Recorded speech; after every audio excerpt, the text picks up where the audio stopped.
Welcome to a world of thrills, a world of drama, of capes and tights, a world where death is a revolving door. Welcome to the Geek Matrix.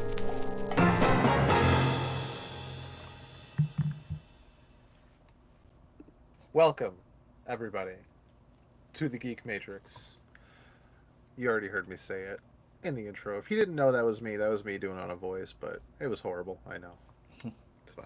All right, yeah, this is episode 240 of the Geek Matrix DC Comics Review Show, where we review every week DC Comics weekly releases, and this week is no different. And that might be all we talk about because I haven't had time to read much else, unless you guys have read more stuff. But like, I only just finished the Absolute books for the month, just like 5 minutes before we got on. So, yeah. I did get to read a couple of stuff this week, but we can get into that in a minute. Fair enough. Some cool new releases that came out. Yeah, hopefully I won't completely fall off of in 3 months. I think the most I've read outside of DC is maybe the X books, and that was it. Well, I mean the one X book that finished off X Manhunt. Right. Was Josh, just out of curiosity, have you read that, or were you reading X Manhunt? You're muted. Oh, well, that explains a lot of the ignoring you guys have done. I was wondering why you were so quiet. um, um, Things have been in a bit of a disarray, and I haven't been able to read. I don't even think I can say I read last week's Marvel yet. Shit. Not all of last week's Marvel yet. So, and I'm like way behind on a lot of the issues this week. Honorable mentions and no Marvel. I haven't read any Marvel this week. Oh, okay. I will not talk about X Manhunt then. Does it tie into Uncanny and whatnot? I mean, if you didn't read last week's and this week's, then if I talk about either of those, I'm basically spoiling the rest of the story for you. Yeah, I'm good. Don't say a word. Thank you very much. Yeah. No, I mean, I can take my headphones off. Y'all want to talk about it? It's not that big a deal. It's just there was an advertisement for an upcoming book at the end of X Manhunt Omega, which is supposed to be where the story continues, which I'll admit I did not expect, but it made me even more interested. And it might actually get other people excited because it's a book being written by Jonathan Hickman. Which, speaking of, did you have a chance to read USM this week? I have. Nice. Yes. Here. Go ahead. If y'all want to talk about it, I can take these off. Just wave at me when you're done. I mean, there's no spoilers. Yeah, it's. I mean, it's. I don't know. Yeah, there's really nothing major this week. It's kind of just Parker's go on vacation. But pretty much. Yeah. Joshua. I saw you wave. Yeah, no, we weren't talking about spoilers or anything. Like, there wasn't much to talk about with this issue. There really wasn't major news from that book this week. It's just that it's back, and like I said, the Parkers are on vacation right now, and it's fun shenanigans between father and son. That's pretty much it. Fun shenanigans all around. Yay. I think that might be all I've read. Yeah, I read Ultimate Spider-Man. I read my X title. I think that's as far as I got. Yeah. But I'm excited to get into Ultimate Wolverine again. That book has been hitting the ground running. No, issue 3 was great. Right on. Oh. Right. Last week we talked about One World Under Doom. This week is the fallout of that issue in Fantastic Four number 30, seeing how Ben Grimm handles what Doom did to him at the end of issue 2. I'm still in the months-long struggle of fully getting caught up to that book. So at this point, I'm like, does it? I mean, I want to read it to finish it, but the whole catching up to the monthlies feels futile because just gonna be restarted in 3 months. I mean, the number restarted, but I'm honestly considering the story is continuing. Yeah, yeah, no, Yeah, that's because it's the remaining same creative unchanged. team. But It's just a yeah, stupid numbering thing. And like, quite honestly, you could just read this week's issue and not have missed anything. Obviously, read the previous issues because they're all fucking yeah. fantastic. No pun intended. But like, it's not like there's a massive ongoing story across 30 issues of Fantastic Four. It's a bunch of mini stories, as I'm sure you know by now. So like, you're not really missing anything if you jump ahead a few issues and then Well, just go that's good back to know. later. Yeah. So if you do want to see the fallout of One World Under Doom, read this week's Fantastic Four, and then just go back and read all the other epic issues. Mm. Especially, I want to say his issue 26 was the Reed and Johnny centric issue, Mm. if not issue 24. That one was fantastically stellar Awesome. and hilarious. And not often you see Reed and Johnny doing a book together solo.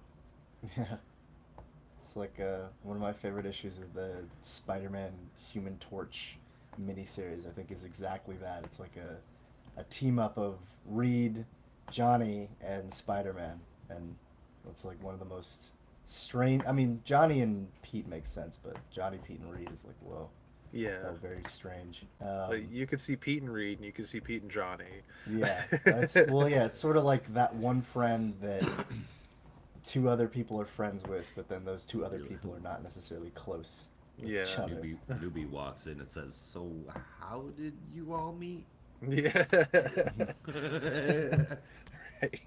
I can already picture like Pete and Reed at some point just talking science back and forth to each other, and Johnny's like, "Are we gonna go or?" Well, I think yeah, I think a scene very much like that happens, but it's been a while since I read that issue. Yeah. Well, I'm gonna be catching up on some old stuff too because I picked this up today. Was Ah, it very today? Yeah, it was this cool. morning. So Yeah. classic Iron Man, issue 68 to 91. Mm. What made you want to pick up some Bronze Age Iron Man? Well, I was looking for something to read on Amazon, and they had the spring sale on. Mm. So I figured I'd take a look and see what there is. And I've been on an Iron Man kick recently. Mm. Um, Let so me I see that decided to see cover what there again. is. Yeah. I decided to see what Oh, there nice. was in the spring sale, and this was there. I'm like, why not? I'll read some old stuff. Mm. Oh yeah. Right? Yeah. What other Iron Man stuff have you been reading? Out of curiosity. Well, just the current ongoing. Oh, okay. This is the first I'm getting into like the old stuff. Okay. Yeah.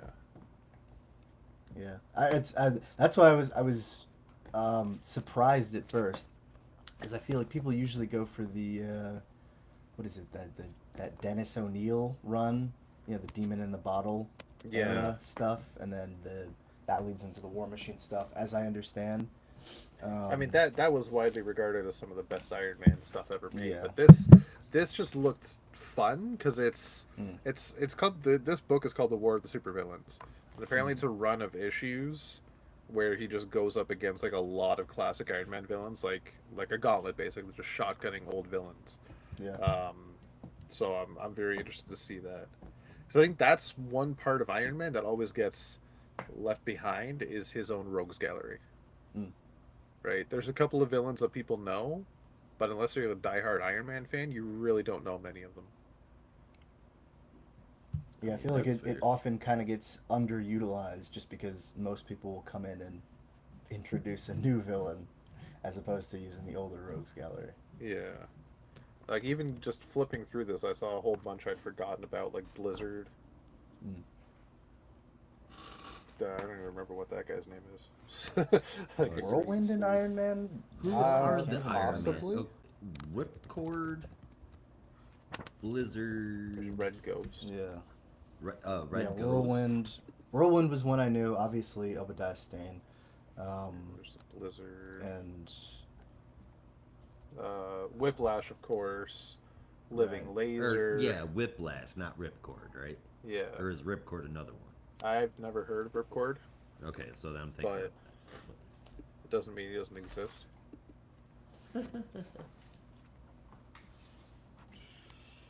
We'll see who else do I come across in here. Whatever these red things are. Oh look, he had a crossover with the Destroyer before he was called Drax. Before people started dropping his government name.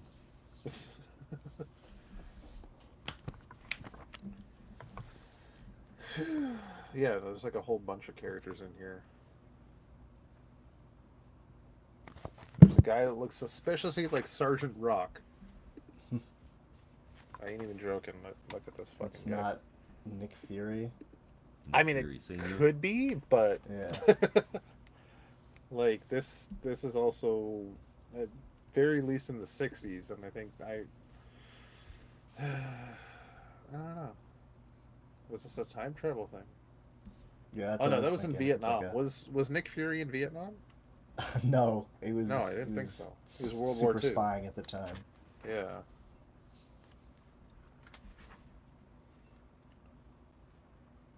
I don't know who that is.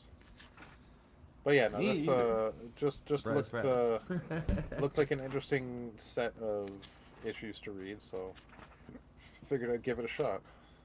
Nice. You know, that's what I thought walking into this week's worth of comic books. Fucking Flash, Green Lantern, Green Arrow, Superman, Batman, and Justice League. It's like, all right, nothing but fucking heavy hitters. Yeah. And also, I've seen some images in this. Didn't all deliver. I gotta look at like who specific artists were in each issue, unless it was just a whole set. Yeah, but I mean, I see on the cover it's George Tuska, but I'm assuming there are other fill-in artists as well. Because there's a very famous, I want to say it was an issue of Invincible Iron Man from like 10, 15 years ago, or I'll say an infamous issue where like he had a heart attack in the armor, but somebody, and I don't think it was Greg Land, but like you'd think it was Greg Land based on what I was trying to say. They traced over a meme image of a guy having a heart attack, like a stock image. God. So like the facial features were still there. But he's wearing the helmet. Yeah. The only other person I can think of that kind of has a reputation for tracing and has also worked on Iron Man is maybe Salvador Larroca. But I think you said this issue's a couple of years old, so I don't know. Because that Invincible Iron Man run is from like 2008 to 2013 or something. Let's see if I can find it.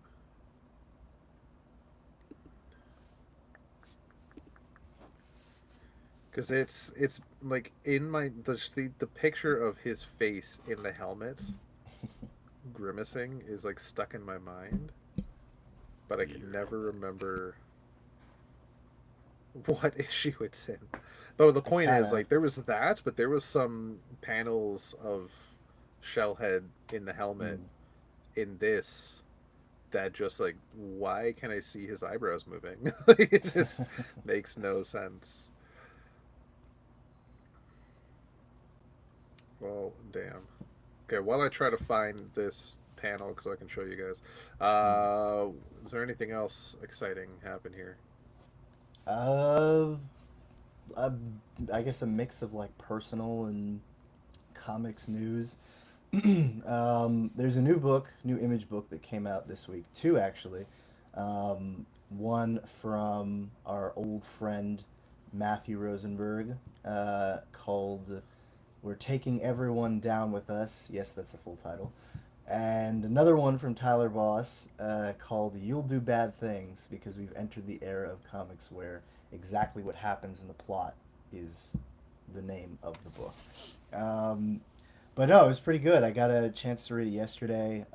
And the beauty of being in New York City is there are quite a lot of signings happening. So I got to run down to Midtown Comics Grand Central and get the book signed by Rosenberg and Tyler Boss, which is pretty fun. So right on.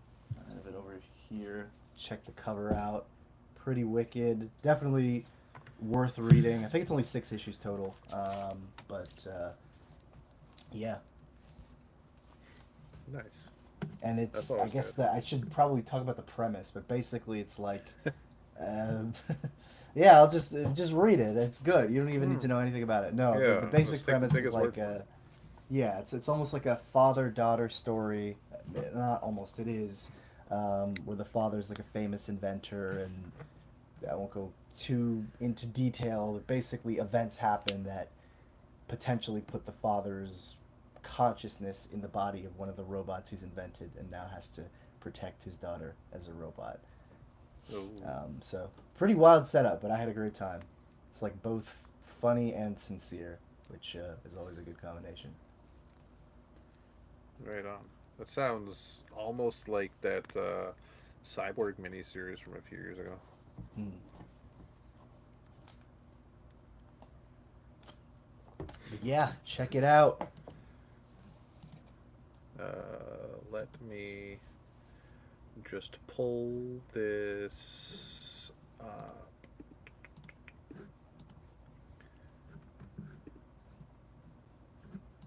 Oh, So yeah, this image. I'm sure you've oh seen my this. goodness. I'm Yeah, sure you that read the is issue this happened that's Salvador in. LaRocca, all right. Well, no, apparently this was Greg Land. Oh, seriously? According to Wow. the comment here, apparently it was Oh Greg my Land. god. That looks just But like it it does though. look like LaRocca's art at the same Yeah. time. So like it's I wonder what issue that is. yeah. You can kind of gauge by the armor design what year it might have been. Yeah. I want to say that was I'm also trying to think like, bleeding edge armor. yeah, like what era this would have been. Yeah, like I remember reading this live, Mm.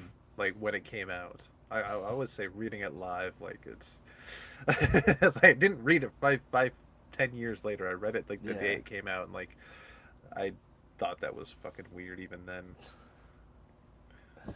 Like he couldn't have even just erased a couple of pencil lines here and there. Like It even the is eye holes have the the line from the lineup is glasses. crazy. That's Yeah, what's like just making me laugh. this is ridiculous. It's so. How did this get past editors?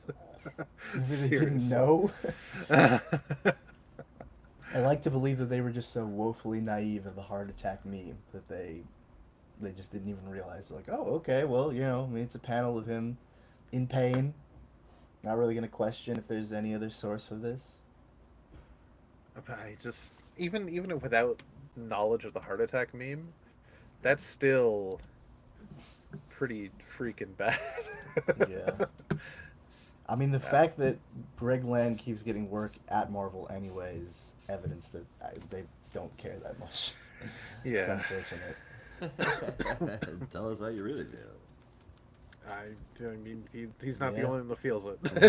it. I mean, it's pretty common. It's been like Yeah. that since like the 2000s, I think. Like Yeah. I've found old forum posts of people complaining about his art back in Nightwing. This is like early 2000s. Yeah. Because I know there was the controversy that he was like tracing from porn or something. Oh yeah. No, he definitely Yeah. is. He Yeah. definitely is. There's all sorts of images you can find Yeah. that just like no, that's definitely something else. But anywho, just double check. I'm pretty sure there was news. Other news. Bigger news. Uh, Nothing that I can think of right now, right this moment. Nope, I'm blank. That was Yeah. all that. And yeah, that was a week ago. Uh, yeah, no, I guess we're good. All right. Unless No, you want to talk about how much you miss Wizard magazine. I was gonna say maybe I can And talk about Wizard I'll magazine. I'll duck out of that conversation because I have nothing to miss. I never had the chance. You would get a kick out of just reading old articles. Yeah, I went through a couple of the ones that you sent, and it was very like fun seeing because I'd seen some of the those popularity polls before because I Yeah. loved looking at the old pictures, Yeah. especially seeing like which comic artists had hair who no longer have hair. Right. But Looking at yeah. you, Greg Oh my god. Capullo. Well, there's I have one saved on my phone. I'll find it. But Mark Wade is in one of these polls, and I swear to Yeah. I God, he love looks that. just like George Costanza. Yeah. Like the glasses, the balding spot on his head. It's like 1-to-1 Costanza. Yeah. I need to like get in my head a proper image of Peter David the writer because every time I think of like Peter David, the guy that wrote Incredible Hulk and Aquaman, I think of Mm. the director of The Lord of the Rings. And I Peter can't get Jackson. that out of my head. I don't know why. It's just that What? always gets into my head. I It's like thought he he was looks like gonna Peter say Larry Jackson. David. No. Uh, I just for some reason I get Peter Jackson's face in my head when I think of Peter David and I don't know why. It's that always is bugged me. bizarre. It's very bizarre. I don't know. No, but there was a lot of fun stuff in Wizard back in the day. Like I sent some of the fun articles, like Mm. their fan casting every so often for like a potential movie in the future, and like the fun little articles like here we took 10 Pokemon and fused them with comic book characters. So here's Cobra Charmander. And just, yeah, it was Yeah. yeah, the Punishu. I'm so sad I missed out on the polls. I would have been all over that. Yeah, I want to like flip through a whole bunch of old issues and like see if I because they had one I sent was like the top 10 artists and writers of the day, but they also had some lists of like hot names up and coming writers and artists. I want to Yeah. go back to like Oh, yes. Here in we go. the year 2000 and see if I can see any names that like back then they're like you got to watch this guy. He's got 2 issues Yeah. under his belt now, but like you never know and I want to see if maybe that name is huge now, right? This is like kind of the one you sent, but because you see a couple of recurring names, but I've had this saved on my phone Fun's forever. writers. Just Yeah. because look at that picture of Mark Wade. Is that not George Costanza? Where's Oh my god, yeah. It's so crazy, right? Yeah, that's nuts.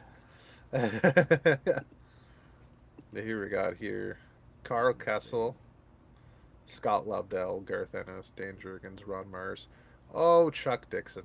At number 5, top 10 hottest writers. Also, I swear, Dan Jurgens must have had the same face for like 30 years. Oh yeah, he's another guy that just He, doesn't age. he looks like, I mean, younger obviously here, but Yeah, looks pretty much the same. but that image of Greg Capullo again, holy shit. It's crazy, right? Yeah, J. Scott Campbell, R.I.P. Look at the young Joe Q. Yeah, So much in his future. This is before Daredevil, I think. It's not even listed as a credit, which is crazy to me. Alex Ross looks nothing like I thought he would. I've Well, always he's another pictured one who like is like bald now, like completely bald I now. definitely believe it. But like, even when I was a kid in the '90s and I saw Alex Ross with like, these Mm. beautiful images, I just had this thought in my mind of like this weird mix of like I don't know, freaking like Picasso and Bob Ross, but with all gray hair. Right, What? just like Where did just that even come when I from? was like 7 years old and I saw, oh my god, these beautiful painted images. Like this guy must look old as hell to be this good at art. He must have studied for decades. And like, no, there he is in the '90s. Looks like 27. Yeah. Jim Lee, another guy that's never aged. Holy shit. Todd McFarlane, number 1, top 10 hottest artist in whatever year that was. That's Yeah, hilarious. I gotta find what year this. I want to say it's like somewhere between 1994 and 1996. Yeah.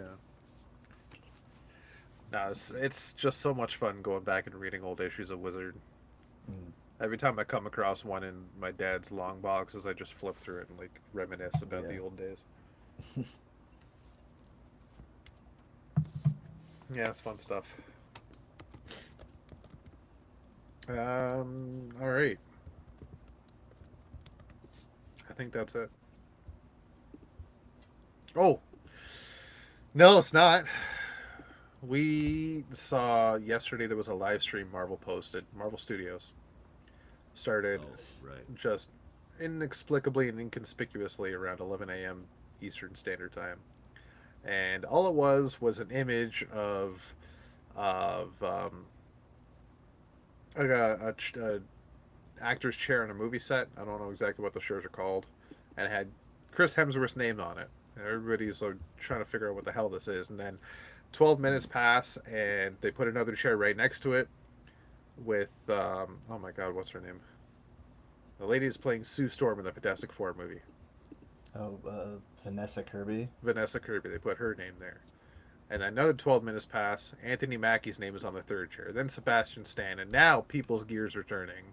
And we realize this might be a cast list. And maybe like 2 hours into stream. Because keep in mind, this was a 5.5 hour stream. Every 12 to 13 minutes, they put a new chair on.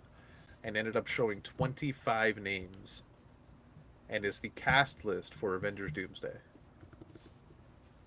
With some surprising comebacks. Very surprising comebacks. Like half the freaking 2000s Fox X-Men. Yeah, the what my roommate stole from someone else. The Bush era X-Men. That's a good way to put it. I was like, I'm stealing that. I'm so stealing that. It's perfect. But... Yeah, you got the Bush era X-Men, the Obama era X-Men. The Obama era X-Men. Which, sadly, the Obama era X-Men was way worse. Yeah.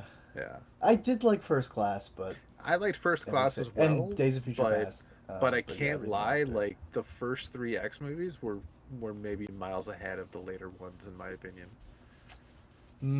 I mean, definitely not X3. Definitely not the last. That's like... Yeah, the last... Well, that's the thing. The Last Stand had bad tastes back then, because it was the third one. But then, if you look at the next 7 movies that have come out after it, like... or X-Men Origins Wolverine, or... Oh, God, yeah. Like, X-Men Apocalypse. It looks way better in comparison. Like, it had issues. It still has issues, but... Was that called Dark Phoenix? Yeah. Honestly didn't even remember. Unless you count New Mutants in that universe, which I think it's supposed to, but it didn't really tie into anything else. Yeah, I think that movie is forgotten. Truly forgotten. Yeah, I mean, it took 6 years to come out. Yeah. That's probably the only thing that people remember about it, is that it took forever to come out because it was locked away in a vault. And Dark Phoenix was basically X3 done with the new actors. Yeah. Equally as bad. Maybe worse. Probably worse. Maybe worse. So, like, now, you look back at X3 and you're like, maybe I treated you too harshly. Maybe. Right? But X2 was... Yeah. X1, X-Men and really X2. Good. I almost called it X1. X-Men and X2 X1, yeah. I think they were not quite masterpieces, but they were really good. Yeah. A little cheesy, but I don't know. X2 is a personal favorite of mine. Like it was the year 2000. Strikes Back. It was gonna be cheesy, right? Like, even the first Tobey Maguire Spider-Man, which many people still say is like the pinnacle of Spider-Man movies, had its fair level of cheese. Yeah. It's funny, for as much as people will kind of malign sequels, myself included, I feel like sometimes sequels can take what works in the original and almost fine-tune it. Yeah. His Spider-Man 2 is the same thing. Like, that's one that I would say I enjoyed more than the first one. Yeah. Well, that's exactly it. Like what you said, they took what worked in the first one and improved upon it. Yeah. And took out what didn't work. But also they had the story growth. Yeah. And then in the third one, the studio intervened. Yeah. Which is probably what happened in X3. What can you do? I don't know. But yeah, we're going to see a lot of those cats coming back for Avengers Doomsday, um, which including and not limited to Patrick Stewart and Sir Ian McKellen. Sorry, Sir Definitely Patrick Stewart surprising. and Sir Ian McKellen. Having both of them back just blows my mind. I think I was more surprised that they were still alive. I just can't wait to see them on screen together again. Mm. Because if you've ever watched interviews with the two of them, they're like really close friends in real life as well. Yeah, it's an adorable friendship. Yeah. Despite them playing bitter enemies in the movie. Yeah, but even then, like in the movie, they played bitter enemies, but they also played them to the strengths of like they had a friendship in the past. Bro, like Yeah. they're so close when they did that first. Like I don't know if you guys would remember this or not, but they like almost started out doing these like as a pair. They were doing the interviews for X-Men and shit, Right. and their relationship it was so like I was convinced that they were a couple. I'm like, they're both Yeah. gay. They have to be dating. There's zero chance. I've, these are some of the closest human beings I've ever seen in my life. Well, that's the thing. Like, Ian McKellen's gay, Patrick Stewart is not, but they are both theatrically trained actors, Well, so right. they'll always come across gay. Right? Yeah, Well, I think I'd mean, seen in the. Hollywood. I mean, it's not like it was completely okay to be out. I was open minded. Yeah. You know, Yeah. it was like that was just me making an insinuation. Those I people. think I'd are seen love. too much TNG to believe that Those people are. Patrick Stewart would ever be a gay man. Yeah. Yeah. I don't know. Barney Stinson, he was That's quite also the ladies' true. man, and Neil That Patrick is Harris also is as true. gay as they come. Yeah. Yeah. But yeah, we're also seeing the return of Rebecca Romaine and James Marsden. And Boom. the one that maybe surprised me the most, No Toad. Alan Cummings. Yeah. Or Alan Who Cummings. does Alan Cummings play? Nightcrawler. Yeah. Oh, that's right. Yeah. That's right.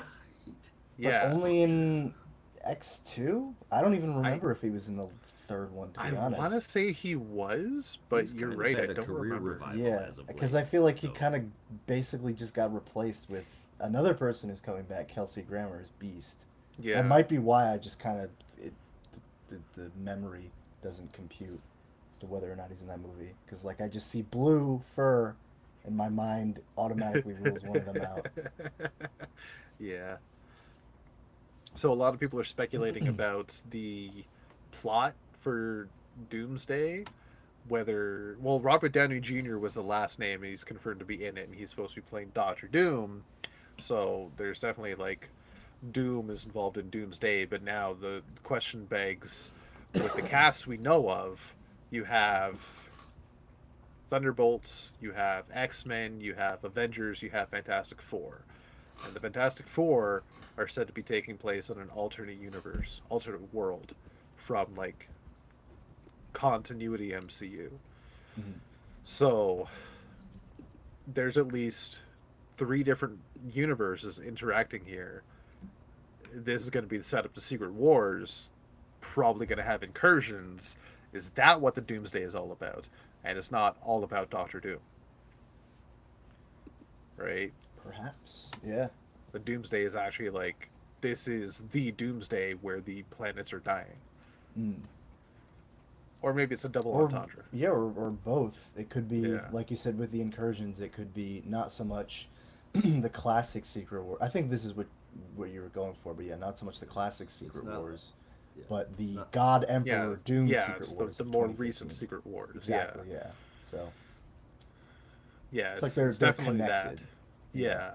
Like maybe So he it's- didn't start the incursions, but they're happening at the same time that someone like Doom emerges as a prominent figure. Yeah. It's probably gonna be a little weird, but I mean, it's not unlike Marvel to like condense shit like that. Yeah. yeah. I guess it's just weirder in the sense that like Thanos had so much build up, as opposed to this is the first time you see Doom, and he just shows up, and he's like, "All right, I'm Emperor now." And you're like, "Who the fuck are you?" Well, You know what I mean? that's the thing about it. The Russos have said that, like they did with Endgame and Infinity War, and Captain America, um, they're taking into account a lot of the original comic book stories, but they're not making one-to-one adaptations. They're making their own Mm, story with elements from the comic stories, right? So Doomsday and Secret War are not going to be one-to-one the Jonathan Hickman epic, yeah, right? It's not going to but be even 100% God Emperor Doom on Battle yeah, World. It's going to be something loosely tied to it, mm, very similar, but it's going to be an original thing. yeah, Um, but even if that is the case, my only thing was in saying that was that having him probably be a prominent villainous figure in the movie. I I know for me is I mean there's interesting parts about it, but it is a little weird in the sense that there's been no like no build up, yeah. build up or anything. Yeah. But the thing that's what I was getting at. The thing about it is like Doom may be the quote unquote villain of the piece, but he's Mm, not the central figure that they've been building up. They've been building up throughout Phase 4 and 5. They've been building up the incursions. right. They've been building up the multiverse, and that's the central figure of this story. Is there's a multiverse and it's breaking, right? Doom is just going to be another player that happens to be in the multiverse that gets brought into the story. But I'm thinking he's not going to be the central villain, the central figurehead of the Interesting. story. Yeah. That feels like it would be kind of I mean, I don't know. Maybe a missed He's going to be a opportunity, big but player, yeah. but he's not going to be like the main villain or anything. Huh.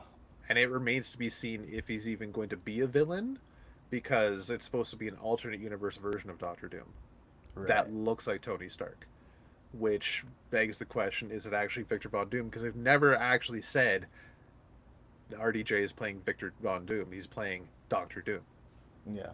right? But is it a Tony Stark variant as Doctor Doom, like shortly after Axis with Superior Iron Man Mm, and Good Guy Doctor Doom, yeah. right? When that all happened, is it going to be like a fusion of that? Mm, Probably. So there's so many questions to be had, a lot of rumors and theories going around, and like I just know I'm hella stoked. yeah. No, Yeah, there's definitely some stuff to be excited yeah. about.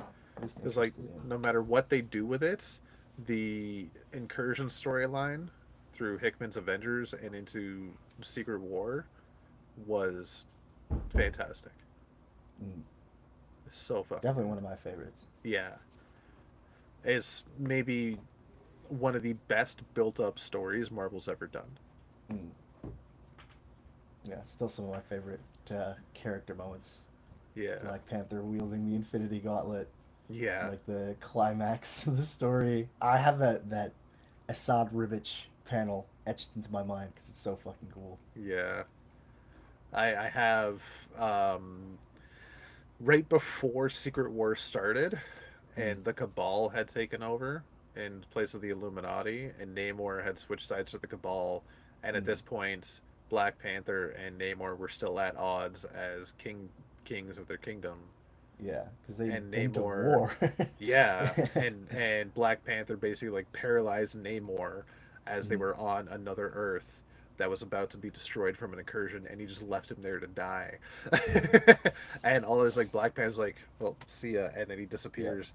And just get a panel of Namor going, ah, and just like, oh my god, that's burned into my mind forever. And the panel of Miles offering Molecule Man a cheeseburger that he had in his pocket for 3 weeks, and Peter's Of like, course. "Gross, dude. Why did you What the have that fuck? thing? How do you forget that? Why do you still have it? It's been 3 weeks." Yeah. But the payoff though, that payoff, man. Because at first you're like, this is such a like this book has become such a troll. Yeah. Um, and then yeah, and then you get to issue 8 and you're like, "Oh, you never Right? suspect." Nope. I remember there was so much speculation at that time that they were going to reboot the whole Marvel universe. Oh yeah, because that felt a lot like what DC did with New 52. Yeah. Right. And that final battle with Reed and Victor is just Oh my god. so good. Chef's kiss. Yes. Oh, that Alex Ross cover. Oh, Yes. so fucking good. Yeah, that was. Josh, have you never read Secret War? Don't even worry about the build up. The build up was fantastic, but like at least read Hickman's Secret War. You're If muted you again. want to see Doctor Doom one shot a Phoenix Cyclops, read Yes, Secret Wars. yes. And Thanos like you can't like stand up to my power, Doctor Doom's Yeah. like, you sure? Rips out a fucking skeleton. There were two though, right? I didn't Three. realize that I was muted. There were So there three Secret was Wars. there was Marvel Superhero Secret Wars in '84, and then a Mm. few years, I think '87, they did Secret Wars 2. Might have even been less than that. I think it was just like a year later. Maybe, yeah. But we're talking about 2015, 2016. It was Mm. just called Secret War or Yeah. Secret Wars. Actually, no, there Secret was War. four. No, it was just called Secret Wars because there is Yeah. another Secret War, War, without yeah. the S by Bendis. Bendis, yeah. Which is Five like superheroes infiltrate totally Latveria. unrelated. Yeah. Okay, I can't. I don't. Probably not. I can't remember right now. But you would know it when you look at it because it's got Mm. Alex Ross covers on every issue. Yeah. Oh, Hey, it is written by Jonathan but I Hickman. have the trades. For Secret I War? I've just never read them. The Hickman Secret Wars? Mm-hmm. Oh, okay. Yeah, no, definitely read some of it. It is fucking great. And it's the story Also- that was the catalyst for combining 616 and the Ultimate Universe. Yeah. Okay, well, that's something I've always been curious about. So cool. Because that's how the story starts. It's like this is the final incursion. 1610 comes face to face with 616, and I think they invade, right? Yeah, I don't. Somebody, want to say 616 invades 1610. Yeah, I thought it was the other way around. Could have 'Cause been that's the other like- way around. It starts like they're in the fucking thick of it. Yeah, and I think it was a one shot titled Ultimate Incursion. I could be wrong. I don't know. I remember think there's so, something being an Ultimate title about this that was tying into the whole Incursion storyline. And it was like, this is the last hurrah of the Ultimate Universe. Oh, This is the last time you'll That's see I think that's Ultimate End. Right, Ultimate End. That's it. Yeah. And that it was was very heartfelt because you see all these Yeah. characters you've watched grow over 15 years, just like Well, that say, and it well, was this is like it. it was really like the last ride because that was the like the maybe not the final, but that was like the last ultimate collaboration of Bendis and Bagley, and so it was like Yeah. they ushered in pretty much the whole universe with Ultimate Spider-Man. Yeah. Now they're putting it to bed. Yeah, all those years later, and just like all these characters that came together, the Ultimates, the X-Men, the Fantastic Four, what was left of them, and then just like trying to fight together to save their Earth, and like they realize it's a losing battle. They're just like, it's been an honor, sir. It just, oh my god, these captains going down with their ship. It's enough to make a man cry. Yeah, it was so good. Yeah. That's enough reminiscing about old books, I guess. Oh, old 1610. Although I don't, there is, well, that's a whole other thing we can get into. But now that we're in the midst of a new Ultimate Renaissance, it does kind of make me wonder: is the 1610 universe still out there? Well, that's the thing about it, though, right? I think I want to say it is because the multiverse was reborn. Yeah. Well, I'm thinking specifically of that horrible sequel to Spider-Man 2, which was set in the I never read 616 that one. universe that was trying to answer the question of who is the 1610 Miles Morales and what happened to him. Right. And they established that at the end of that, I guess through the shenanigans of Franklin Richards and the rest of the Future Foundation, who were still out in space at the time, that universe had been restored, right? Right. That was like the epilogue. And then I know that Donny Cates was doing something with the Maker trying to return to the Ultimate Universe in Venom, and I think there might have been something about it being destroyed, but I'm kind of unfamiliar with that. But there should be, to my understanding, it should be out there somewhere. It just really hasn't been tapped, and I think it's probably not going to be again because they have so much success with this new line of Ultimate books that, why go back? Why retread that? I mean, they could still and just have like Ultimate versus Ultimate one day, but like at the same time, it begs the question: why didn't the maker find that universe? Why did he end up here? Well, I think that was sort of the point, was that he'd had all these attempts. Again, I'm not as familiar with Venom, but he had all these attempts to get back to the Ultimate Universe. It didn't work, so his thing was, I'm just going to start new and basically create my world from scratch, right? Right. Why go back to the broken 1610 where I'm a villain, and they had me locked up when I could just be a god of a new universe? Yeah. It's honestly fascinating stuff. I really wouldn't mind seeing some of the old Ultimate characters come back. Yeah. Or just to kind of see, like, what happened to them. What are they up to?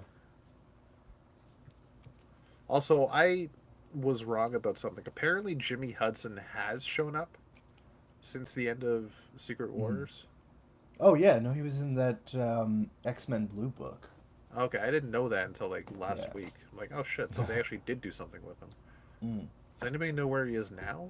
Like, what happened to that? I have no idea. I think it's just forgotten. There was no mention of him on Krakoa, at least none that I'm aware of. That's a shame. Because I was like, when he showed up at the end of, I want to say it was the end of Secret Wars, where he was like on 616, I'm like, ooh, damn shame Logan's dead right now, because I really want to see that interaction. Yeah. But now that Logan's back, yeah, I like, guess it's been really cool to see that. if he's still on 616, very possibly could still happen. I think people just kind of forgot that he was a character still in that universe, and so no one's really used him. Yeah. Like, I know a lot of people, especially in Marvel, have an issue with, like, legacy characters sharing the same name. And even in DC, there's a big debate. But I wouldn't mind even just seeing, like, a one-shot or a four-issue mini of Logan and the Wolverines. And is Logan with Laura, Jimmy, and Akihiro. Yeah. And Honey Badger. If you like, I was gonna count Honey Badger, but she doesn't go by Wolverine, so yeah. Well, that's like Honey Badger would be cool. Claw family, if you will. Yeah. Between clones and Spawn, this is Wolverine's family. Which I also wonder, maybe that's why Jimmy Hudson was never on Krakoa, because he wasn't. I mean, I know he was a mutant, but also kind of not really. Because the whole 1610 mutant thing was really weird. It was like they were saying they were like genetically altered by the government. Yeah, genetically altered, trying to recreate the super soldier formula or something like that, and so he wouldn't really have the X gene, I think, in like the classic sense. So there really wouldn't be any way for him to get to Krakoa. Maybe that's why he wasn't there. But yeah, I think it's probably just they forgot. They're like, who the fuck is this kid again? Well, was it like with the whole thing of Krakoa? Did you have to be reborn to be on Krakoa, or could you just go to Krakoa and live there? I mean, you had to have an X gene to be able to go through the gates, right? So okay, that's what it was. That was the whole process from the start. Fair enough.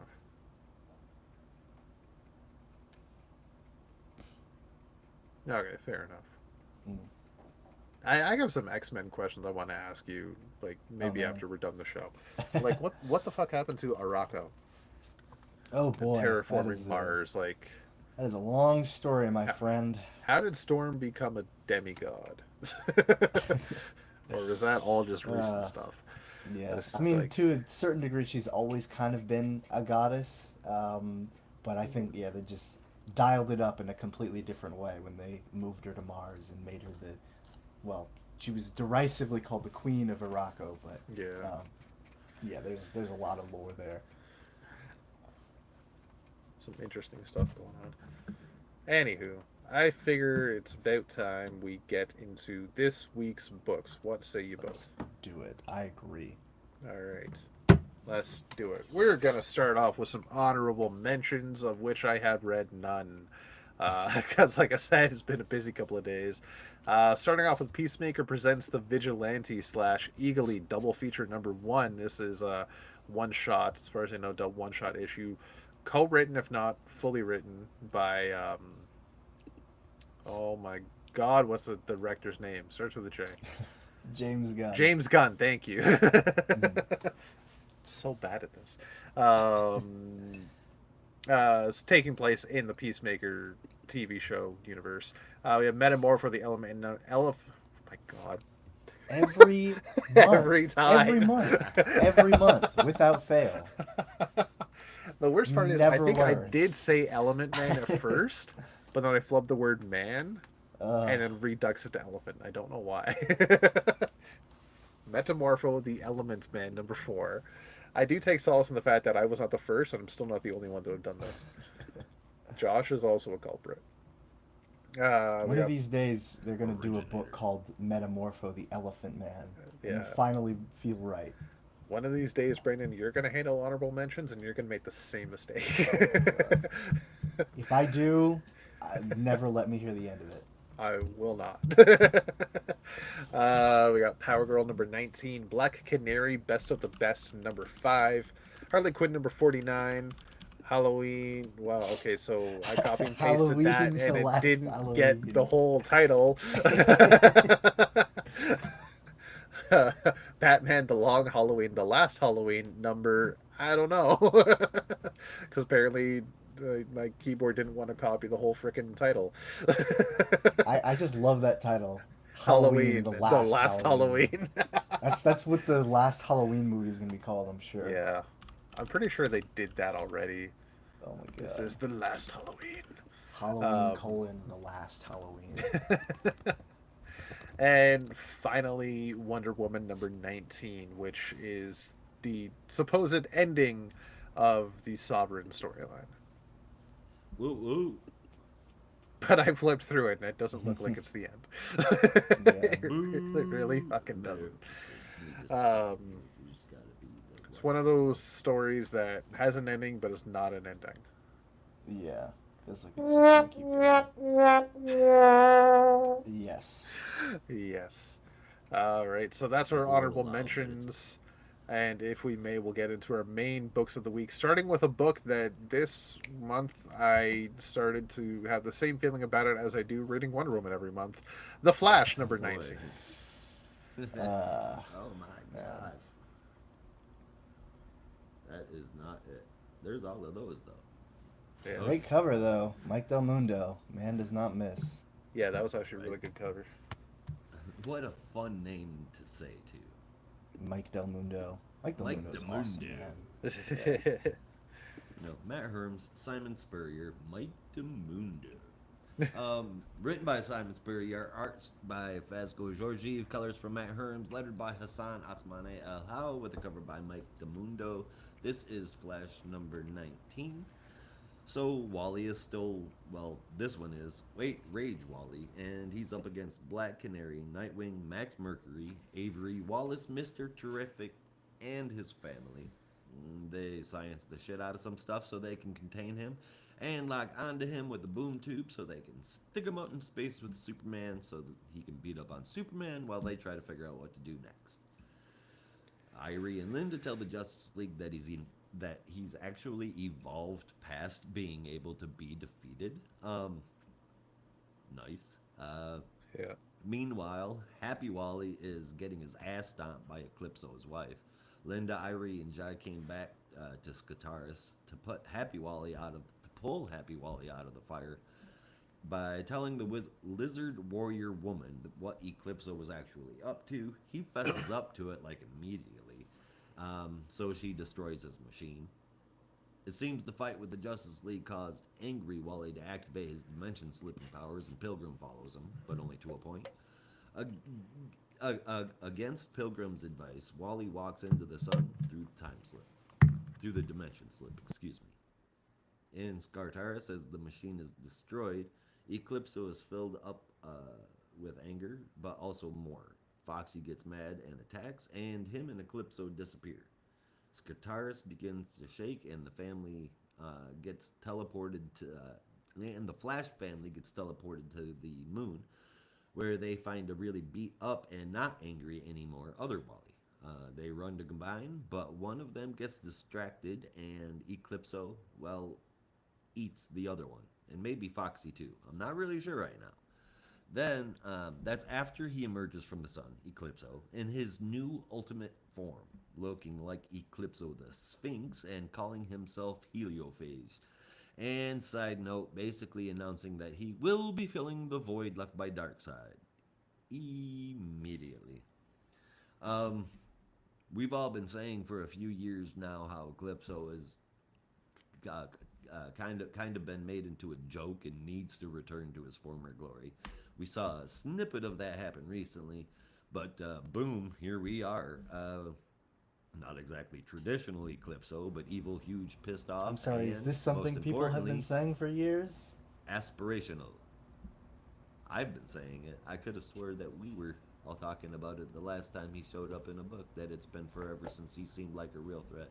I don't Maybe know. I'm I wrong. remember him showing up in the Flash and the Jeremy Adams Flash, and I also remember having a much more fun time reading that arc in Gem World than I am right now.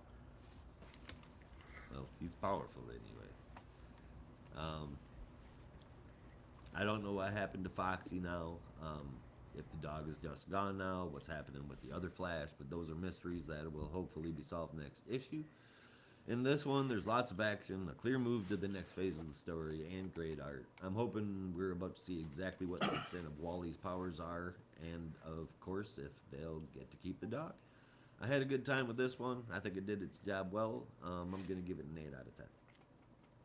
See, this is what's going to concern me is when Josh doesn't understand what's happening in a Spurrier Flash book, because you've been my go-to for trying to figure out the plot. Well, they didn't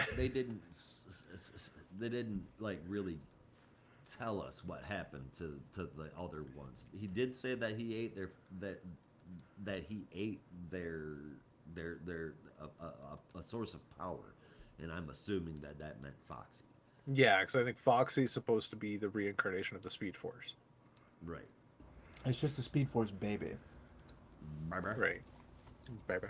I know, Speed I Force, know, I baby. know, I know, I know. You're like, fucking what? What's the difference? I know. Trust me, I know. I'm trying to make sense of it, okay? But I Well, I went was back and I like, reread issue 12 or 13 or whichever one it was, and it said the Speed Force is pregnant. And I was like, okay, well, then whatever byproduct of that must be the Speed Force baby. So there you go. yeah, and just like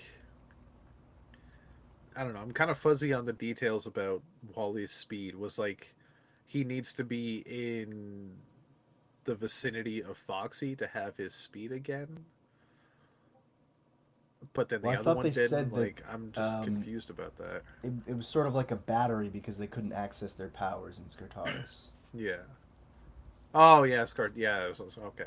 Yeah, it was because Hmm. Scar Tyrus. Gotcha. I did forget about that. So I don't know. Like it wasn't that bad. It's just like another issue of. All right, I'm just gonna read this and ask Josh for the Cliff's notes because I'm I'm just I'm having trouble. I feel like I'm in a science lecture in university. I'm just like I haven't even completed like college level. I had to Why am I do here? my homework this the, week. I the don't know what the the fuck only he's thing that talking I about. I don't know just what barely happened passed grade to is 11 academic science. Why am I here? what happened to Angry Wally. That's the only thing that's really kind of a question, and it could just be that Eclipse killed him. But we'll hopefully Oh find yeah, out next issue. like that. Yeah, that's the thing where it just looked like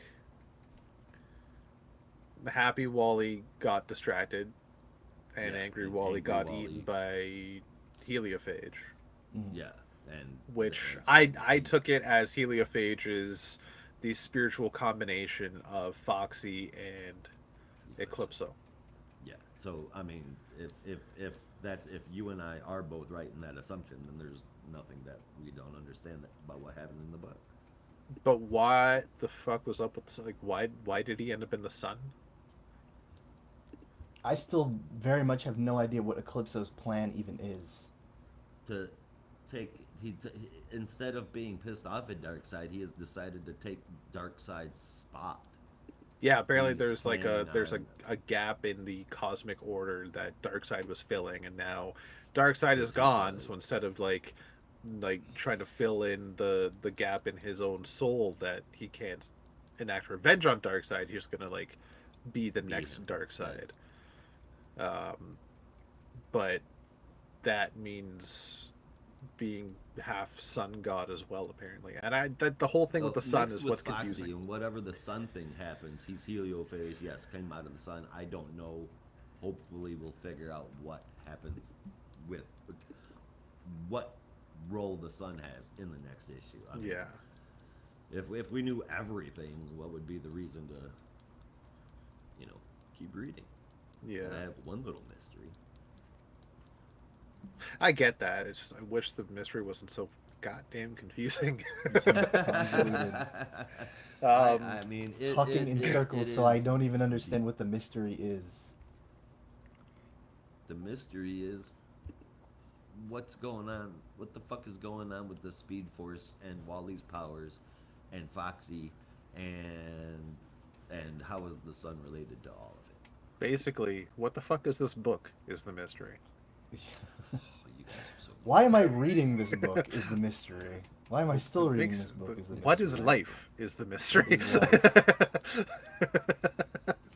No, I honestly like talking it out with you guys. I don't hate it. I don't dislike it as much as I did when I was reading it, because I can understand things a little bit more after like bouncing ideas back and forth. And that's something I appreciate about reviewing Spurrier's Flash with you guys, is maybe I actually understand it a bit more at the end of it all. I'm still, for now, I'm gonna give it fuck. I'll give it the benefit of the doubt for now, 7 out of 10, because the design for Heliophage is actually really fucking cool. It is. That is pretty cool. He looks like a fucking Calypso Sphinx. Yeah. Wow, I'll say that 3 times fast. Just about bit my tongue.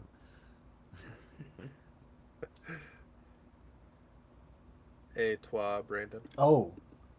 Well, I also realized that as you were summarizing this book, I did not read it this week. Oh, So shit. I really have no reason to complain. I'd enough. like totally forgot it was even coming out, to be honest. Because I saw Flash, I was like, isn't that like a month from now? But The next one is. Yeah. considering how I felt about last month's issue, reading this does not sound like something I feel very excited to do. Hey, Brandon, I just want to give you a little bit of advice. If you have this feeling that a book is coming out a month from now, it means that a book is also coming out today, because they come out monthly. Yes, I know. I know how to read comics. Thank you. Sometimes I just don't pay attention to all of the books that come out.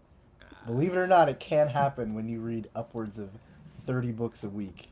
Oh, shit. Yeah. Yeah, So Josh. Hey. I used to do it until I realized that was. I mean, I killed myself. 4.5 years, I'm done. I'm done trying to read 400 books a week. Fair. All right, so with that, we're going to continue our adventures in space by going over to Green Lantern number 21. It's Legacy 588. Yeah, Legacy 588. We're getting closer. I can't wait to see what he has in store for number 600. Hell yeah. All right, so this is written by Jeremy Adams with art from Jack Herbert, colors from Romulo Fajardo Jr., and letters from Dave Sharp, with the cover in front of you by Zermanica. So we pick up where we left off last issue. Connor, Kyle, and oh my god, I always forget her name. Odyssey, thank you. Still at the Source Ball, run afoul of Starbreaker and the Sorrow. Connor and Kyle are making some work of Starbreaker, but then they get kind of grabbed by his giant hands as he grew into massive size, and Hal comes and saves them. The Sorrow is taking on Odyssey, who is holding the source object that they stole from the source wall, and the Sorrow is able to get it from her by making her feel remorse about all sorts of things from her own past. With that, they all head back to Oa to try and regroup and plan what to do next. Jess has the idea that maybe the only way to solve this and fix the emotional spectrum is to reignite the other lanterns and bring back the other cores. But to do that, they need access to all sorts of materials, including a whole bunch of nth metals. So Connor, Kyle, and Odyssey's new mission is to go and get some nth metal. Hal, meanwhile, heads back to Earth, first visiting the Justice League satellite, the Watchtower, to find Star Sapphire. Because he wants to talk to Carol about this new mission they got going on that they've run afoul, like I said before, of the Sorrow. And maybe she could talk him down. But also, if they're going to reignite the other lanterns, the other central batteries, specifically the Star Sapphire one, maybe she should be involved. Meanwhile, they have a mission for the Justice League, where the Mind Bomber, that might be a villain from the past, but he's new to me, is robbing a bank. Sounds like a Silver Age villain. Yeah, he really does. And he's keeping some cars hostage floating in the sky. Star Sapphire and Green Lantern show up and save some cops.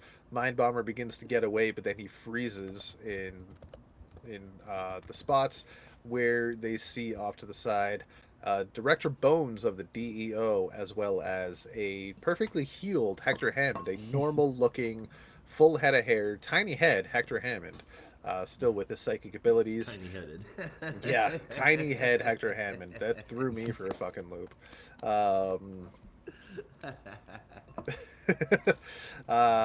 They obviously don't trust Hector, but there's not much they can do about that because apparently he's under DEO jurisdiction. So they capture Mind Bomber. Hector is experimenting on him, and we find that he actually wants his psychic abilities to add to his own because he wants to go back to the original way he was, quote unquote, original, where he had the gigantic freaking vessel sized head. Hal and Carol grab Dove at Carol's request to help out with their mission to infiltrate the DEO and find out what the hell's happening. Dove gets inside and finds Hector starting to grow his head back. Yeah. Yeah, Hal's a bit of a dick. And that is about it. Kyle, Connor, and Odyssey did make their way to a Reach outpost where they find some guy chained to a pole that suspiciously looks like... Oh, no, it's not Green Arrow. Never mind. There's a full beard there. I thought it was just a mustache. And that's about all we saw from them. So there's some stuff happening this issue. Hector was a big surprise. I don't remember him ever going back to normal-sized head, if that's a new development. Or if it's not a new development, I don't remember it. If it is a new development, I can't wait to hear how that happened. I remember the last time we saw it. Yeah, that's what I was going to ask. When was the last time we saw Hector Hammond? I want to say it was in Grant Morrison's run, because he was in that. Yeah. But I'm pretty sure he still had the giant head then. Unless that's when he got cured. I don't think so. So I want to say that was during the whole arc with the controllers, but I need to go back and flip through that run. And yeah. I have that run, right? Yeah. So I can just go back and check it out. But it was a very interesting surprise to see Hector Hammond looking normal.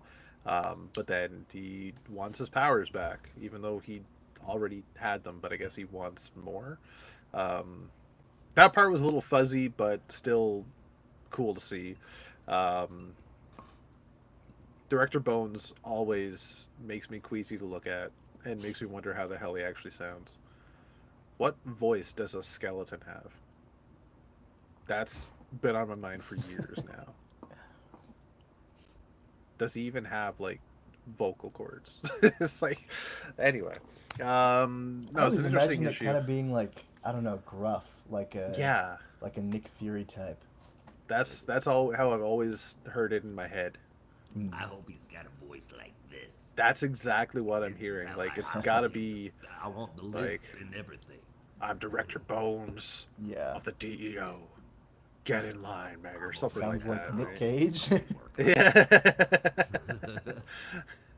Nicolas Cage as Director Bones goes so fucking hard. Nick Holy Cage's crap. Bones. Oh my god. He did it Look for how Ghost it would Rider. go so hard. Like It would go so hard, you're right. his fucking face bones and everything would be perfect. Yeah. Like, his facial features, they could it would be perfect. Hey, Like, he killed it DC, as do Dracula in Renfield, so I have no doubt he could portray any other monster. Yeah. Right? And he didn't, like, necessarily overact either, which was surprising. I mean, But he didn't overact for the role, but that's kind of his trademark. And I yeah. feel like an overacting Dr. Bones could be worked well, especially if they paired him with a Chase Meridian. Oh god, yes. Oh my god, yes. Chase Meridian, Amanda Seyfried? No, somebody meaner. Somebody that could do meaner better. Kate Hudson. Yeah. Rachel McAdams. Or Ryan Reynolds' wife, whatever her name is. Oh yeah, no, I could see that a lot. I forget what her name is. Yeah. Wait, who are you guys talking about? Ryan Reynolds' wife. She played, coincidentally, Carol Ferris in the Green Lantern movie. Oh, yeah. God, I don't remember her name now. Shit. Anyway, that's besides the point. Yeah, so there's some interesting stuff going on. They're going to try and reignite the central batteries. Quite honestly, as much as I'm liking the dual stories right now, I think I'm more interested in the Kyle Connor and Odyssey side. Like, it's cool to see Hal doing his thing, being a hero and like fighting the villain of the week. But we've also already seen that for 20 issues, where the Kyle story is fresher. So I'm much more invested in that because it's something newer, right? Not that I'm against the Hal stuff going on with Carol, but like I said, like newer is cool. Odyssey's a cool character, and Connor's addition is even better. So I can't wait to see more of that. Apart from that, not really much more happened in this issue. It was a lot of preparation and planning for the next phase. So yeah, very simple issue, but not a bad issue to read. Is quite good. So I'm going to give it an 8.5 out of 10.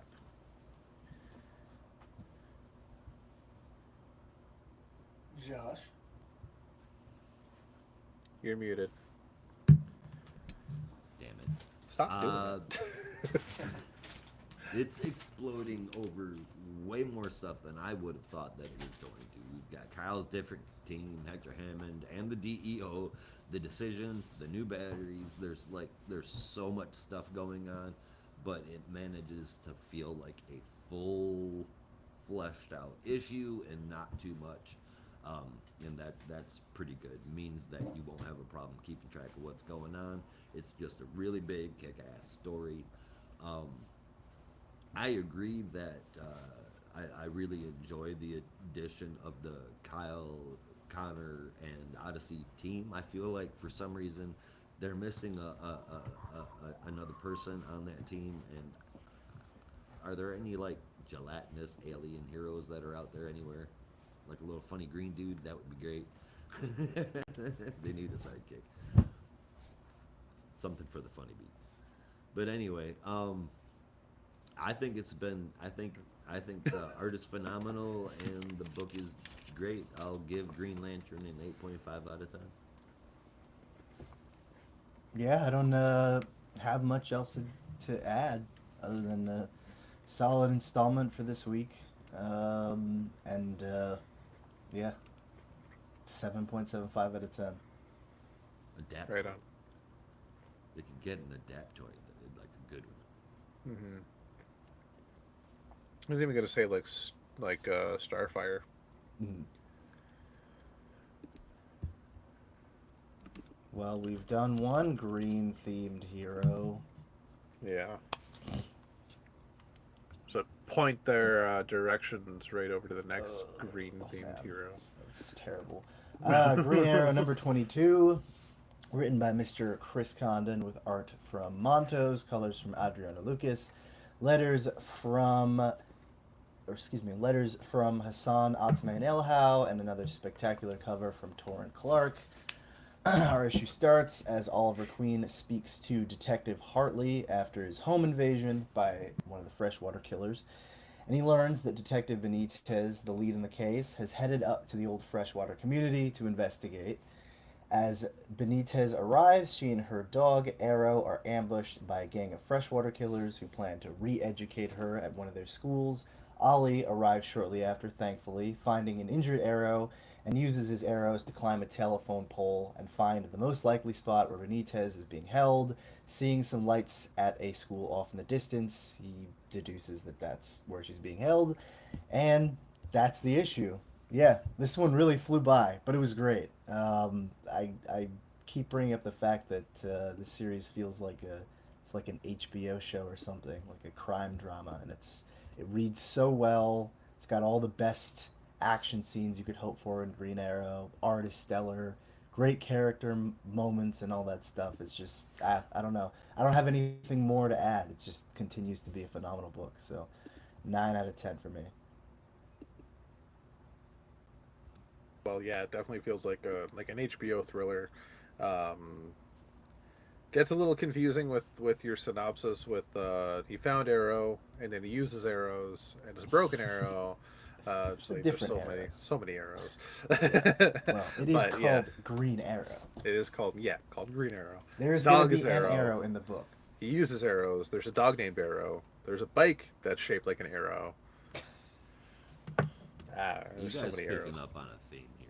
His beard is kind of shaped like an arrow. If you Yeah. squint at Definitely it, shaped like an arrowhead. Come on. It's Definitely. excuse me. So yeah, no, it's a good little story. I like it. Again, like Green Lantern, not much to talk about this issue. It was a very simple, to the point, straightforward, just progressing the story along. Um, More talking than action.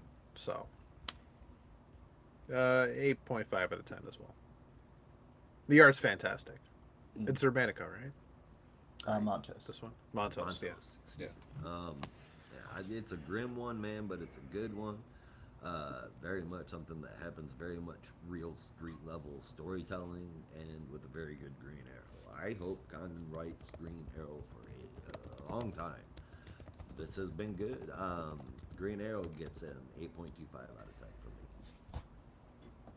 Oh, whoops. God damn it.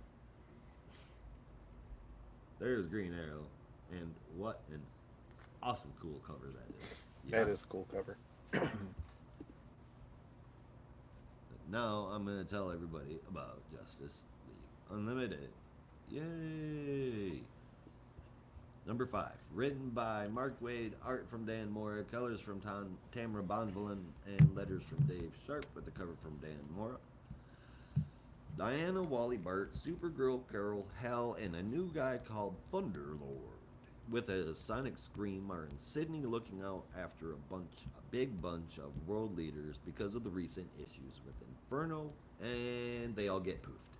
Seemingly out into space with a bunch of Cthulian nightmare fuel. While the heroes are fighting, Bart gets yelled at for being in the way, kind of rudely for no fucking reason. Good pulse alone. So he steps aside and he immediately notices something off in somebody. He confronts them. He's right. That person has Martian Manhunter's powers, and that person hang on, guys. I'll is be right back. Yep. Grodd, who, says, "Yep, you got me," and then makes Bart forget. Meanwhile, Wally is able to slip. Meanwhile, Wally is able to slip them through the Phantom Zone, where they know how to exit and get home from. Batman figures out what's going on, but not who, and Grodd reveals himself and calls on Airwave to honor his agreement, and he gives Grodd a ride out of Dodge. Next page. Next page, and we see something that makes total and complete sense, considering all of the events going on at the DC universe at large. Joker, Scarecrow, Bizarro, Sinestro, Manta, Captain Cold, and Lex. I'll say that again. Joker, who is missing, Scarecrow, who is locked up, Bizarro, who is dead, Sinestro, who is a Green Lantern, Manta, who is on uneasy peace terms with Aquaman, Captain Cold, who is retired, and Lex, who is an amnesiac, are all again on the Legion of Doom, making up a 6-issue deal between this and World's Finest. And I, for one, can't even come up with the words to describe how utterly disappointed I am. Either everything that's been going on across all titles in the DC universe are total bullshit, which likely isn't the case, or these are all characters from the World's Finest timeline or universe, or what the fuck ever, but what a fucking letdown. Art is great. Of course, it's Dan Mora. You see Dan Mora on the cover, and you know that you're going to have poster work inside. But that's only half of an issue. Now, of course, he's got to loop this back to his book. Color me unimpressed in literally every shade. Was good until the last page, and it's got more as art. The reveal at the end, though. I mean... This is so dumb. I can only muster a 7 tops, and it should go lower. It should definitely go lower. So I'll say I'm not thrilled that he ended up with the Legion of Doom either.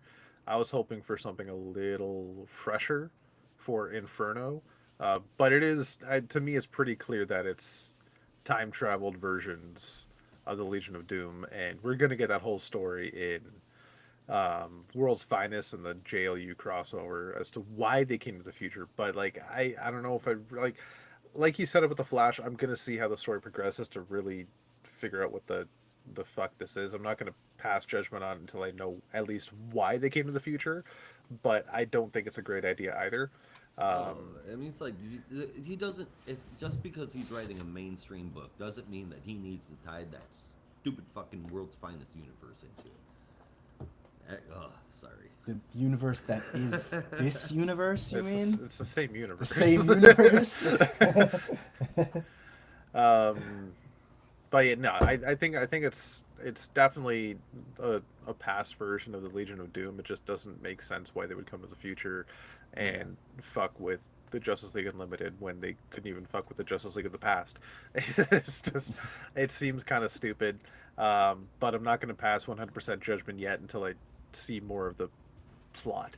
But like I said, like I would have been happier if Inferno was revealed to be a different cadre of supervillains apart from the Legion of Doom yet again, because it's been done so many fucking times.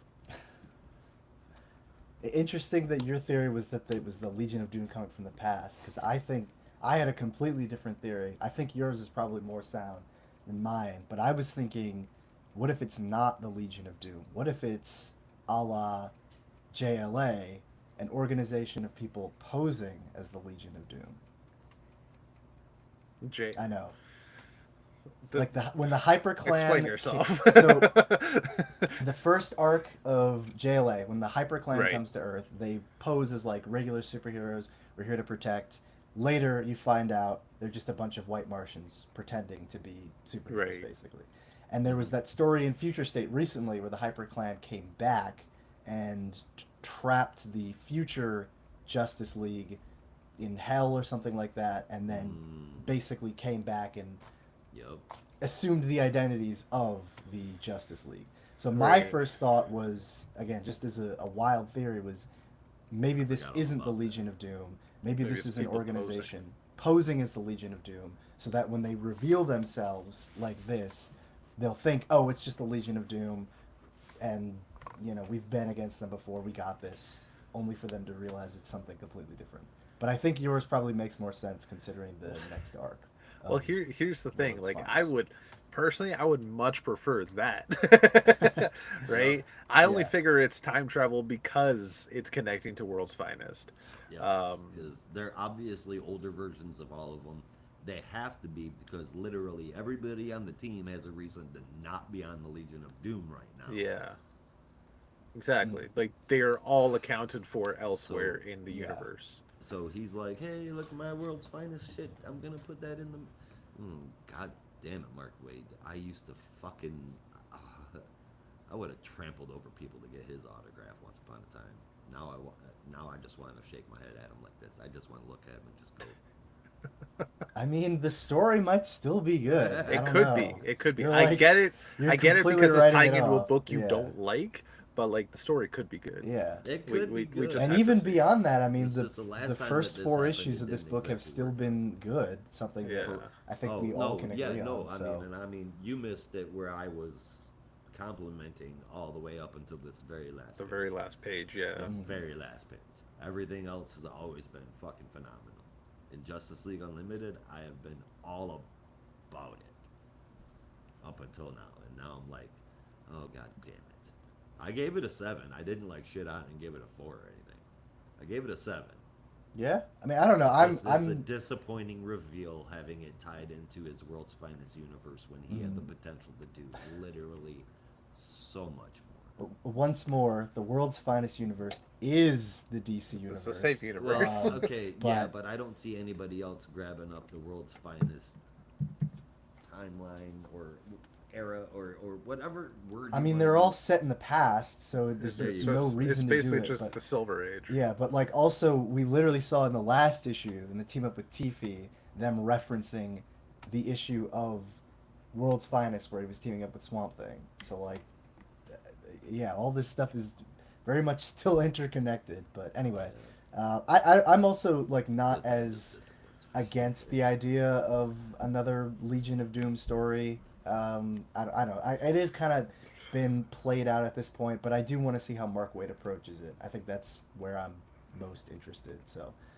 I don't know how this crossover is going to play out, but you know, I'm willing to give it a shot before completely ruling it out. Yeah. Now it's interesting you thought of HyperClan because that first arc was that Grant Morrison or was that Mark Waid? Because I know there that was Grant Morrison. That was Grant Morrison. Yeah. So back then they were just like swapping writing duties. Yeah. But it just it felt like because there were so many clues and so many hints to it being the Legion of Doom that it felt way too obvious for it to just be the Legion of Doom. Like there's some kind of catch, whether it's them from the past or perhaps imposters impersonating the Legion of Doom. Yeah. As long as it's none of them from their current iterations. Oh, it's definitely not. I can swallow it a little bit easier. Definitely not. There's no way that editorial will let that much slip by. Especially when they said in the book, Mr. Terrific stated, like, can't be this person because he's doing this. Can't be that person because they're doing that. Can't be Sinestro because he's a Green Lantern. Like, I fucking just did all that. Yeah. Like, there's definitely, there's no possible way it's the present day version of these characters. Yeah. Nope. Right. Nope. Yeah. I don't know. If it is, it's just be upset. But I'll give it else I can swallow, even if it's bitter. Yeah, I'll give it the benefit of the doubt right now because we don't have any answers to this mystery yet. And I'm very curious as to why Airwave is still a hidden mole. And why now free him? Why now? Why now, like, reveal their hand that Airwave is the mole? Because Bart figured it out, right? Just by looking at him. And yeah. Then Batman stormed into the Watchtower and said, there's a mole among us and it's one of them. And that's when Grodd's were like, well, fuck, that's 2 in less than 15 minutes. Maybe I ought to just rip the mask off. Calls for Airwave to jet him out of there. And yeah, fair enough. Now here we are. I also think that as much as it was kind of playing their hand to reveal that Airwave is the mole, they still kind of have potentially another mole. Because we saw Grodd do some kind of mind whammy thing on Bart that never really was fully explained. And he kind of was just in a daze and then brought the dude back to the Watchtower. So yeah, it might be possible that Bart is also working for Inferno. We don't know. I hope not. I I mean, don't I think just took part it of his as work like, for Inferno. I mean, No, I mind take it as control, Grodd yeah. got Yeah. John Like he's John's not conscious of fucking it. powers. That's what I'm thinking. It's yeah. Gorilla Grodd, the Martian Manhunter now. But then that raises even more questions. If that is, because Gorilla Grodd's always had some level of psychic ability, Yep. but not Now he's got like a lot more. erasing minds or like creating images, right? Nothing like that. Like that's definitely Jean Jean's Yep. abilities. Yep. But if that's the case, then fucking how long have they been here? You know? That He's been posing as that world leader. but then like if he is from the past, then how long have they really been in the present day? Because that whole thing happened a couple weeks to months ago Yeah. in continuity time. But So they could how long have been has past sowing. Gorilla Grodd been Yeah, in the that's the present thing. day? They could have been sowing the seeds of this whole campaign right from when absolute power started. You know, who know Technically, who knows how far it goes back. Grodd is the only one. I didn't even put Grodd in my list, but Grodd is the only one that could technically be from this time. The present day. Because Could be. There's nothing that's But stopping him from being a part of this. why? That's the thing. Like, why would he be the only one? I don't know. There's so Yeah. many questions to be had. Yep. I'm also thinking now, like maybe I'm just coping, but maybe it's those kid villains from that last Super Son story grown up, and they're like, yeah, we're gonna take on the Justice League because we're adults now. Oh, fuck shit up, guy. That would be hilarious, but probably Yeah. not likely. Yeah, that's maybe my hope. And then like Yeah. the last issue is gonna have Pete Tomasi as like a co-writer, and like, okay, it's Yeah. everything's right There with the it world is. again. Although, well, how would you feel about the idea that because the last time we saw Grodd was what in the Flash storyline most recently? Yeah, right? when he was Um, like crazy. yeah. What else is new? Am I right? But how would you feel about that kind of be? I mean, I don't know how much it would tie in necessarily, but it's like Grodd suffered a loss after the whole Prime Attractor stuff, and basically was like, I need to get back to basics. It's time for me to pull in X-Men and Hmm. bring my old friends from the past to the present to just kind of clean things up a little bit. So, keeping with your theory that the only one who is from the present is Grodd, intact, maybe he's the one orchestrating this whole thing and using the Legion of the Legion, the Legion of the Past to manipulate the present, given Yeah. everything that happened in the wake of Absolute Power. There's I don't hate that idea. two things I can say about that. Well, there's one thing I can say. Another thing that pops into my mind is one. My only problem with that is Gorilla Grodd calling any of them friends, because I feel like he's only ever been it in the case of like we have a mutual like end game, and this is a mutually beneficial agreement. Look, So I'm in it. Not gonna rip off your heads only because it's gonna they get me had power. they had some poker nights at the Legion of Doom headquarters. You just didn't see it, okay? Yeah, but they never They're invited Grodd because he could just read friends. everyone's minds, and that's why Does he wants to Martian kill them all. Manhunter typically call people friend? I mean, I don't think he's yeah. ever officially done it, but I'm pretty sure everybody considers him a friend, and he considers others friends. No, like calling people by the word friend. Like, I feel probably at some point. John has such close connections with the people in the league. I'd be shocked if it wasn't somewhere. Yeah. I mean, at some point, I imagine. yeah. And also, this definitely has to be people from the past because of what Sinestro was wearing. Yeah. Yeah, because this It is just popped in my head. That is Silver War. Age Sinestro costume. Yeah. 100%. He wouldn't have gone back to that after having the yellow suit. Mm. And he's got yellow ring energy, which right Yeah. now he can't access. Yeah. So there's absolutely no way that most of these people are present day.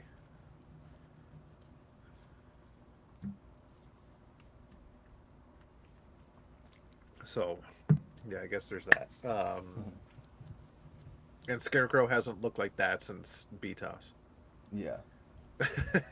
Pretty Same sure. with Bizarro too. I mean, I guess not.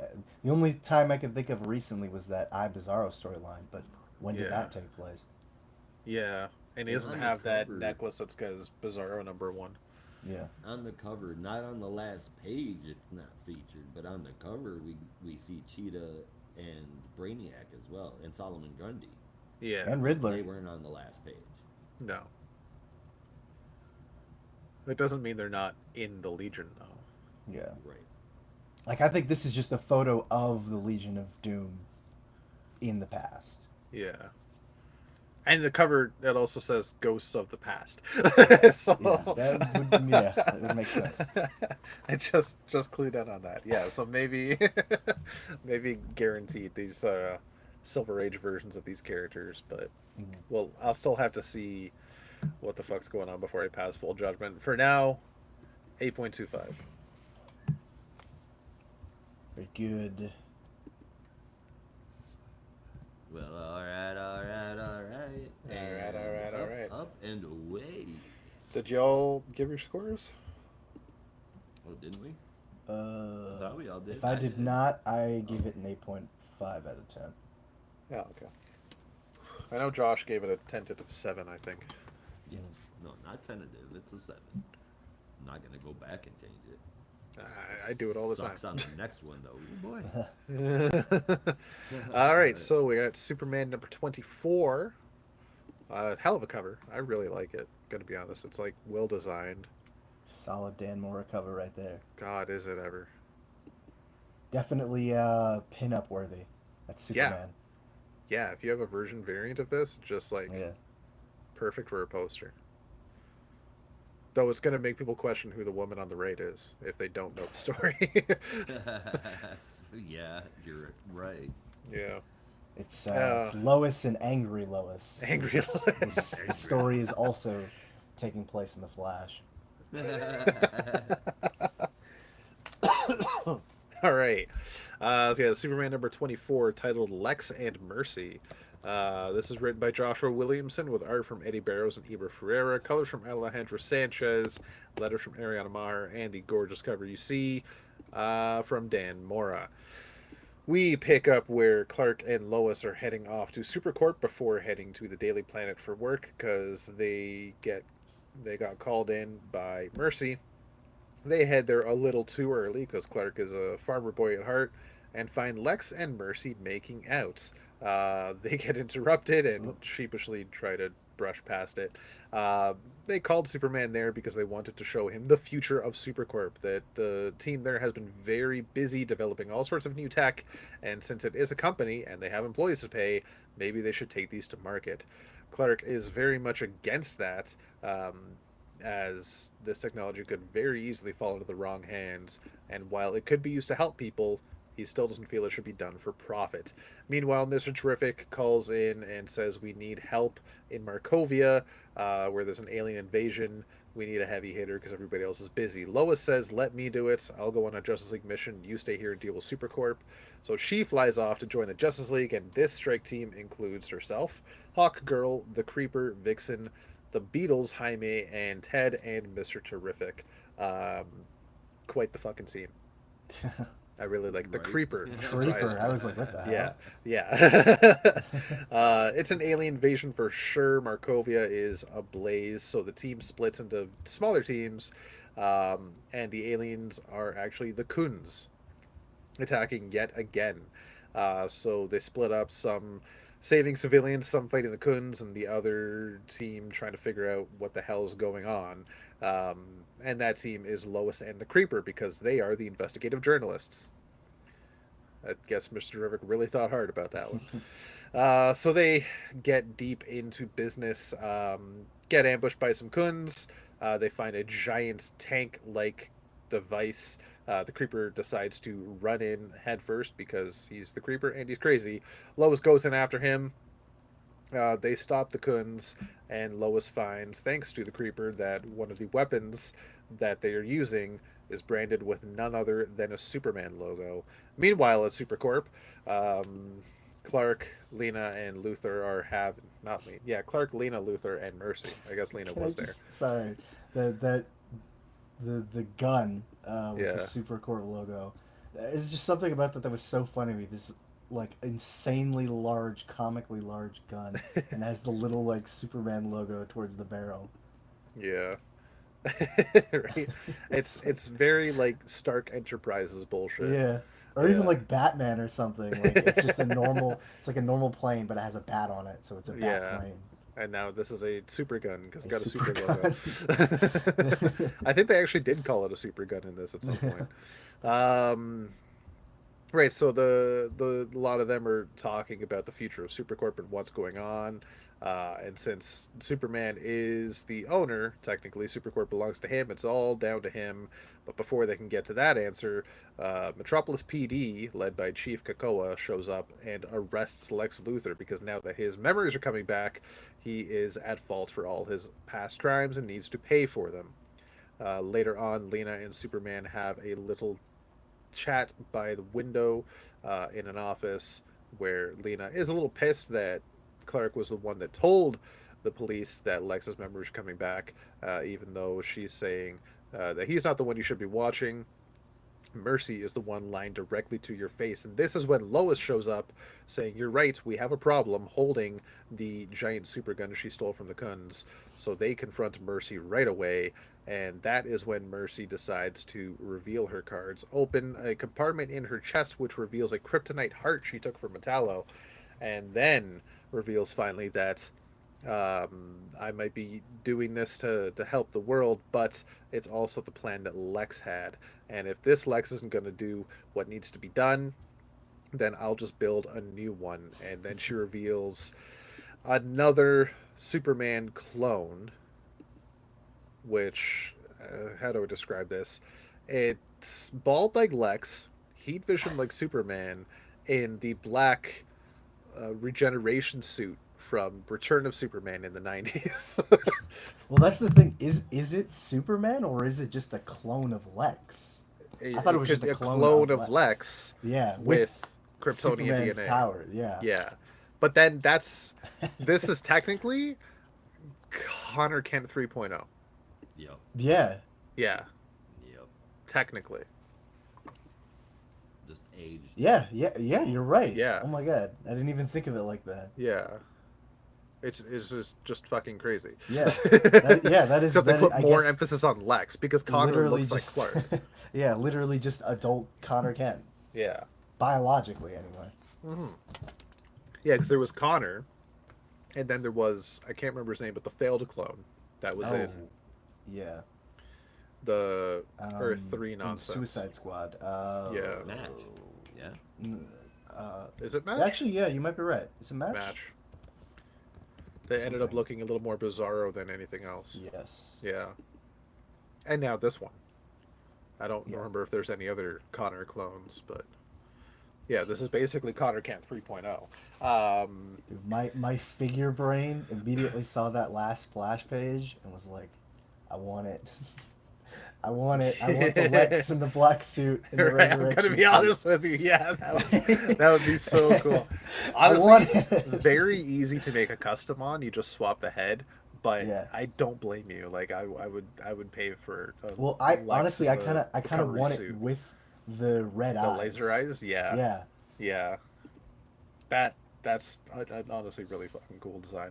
But okay, so my review is mostly going to be for the last page because the story is pretty straightforward.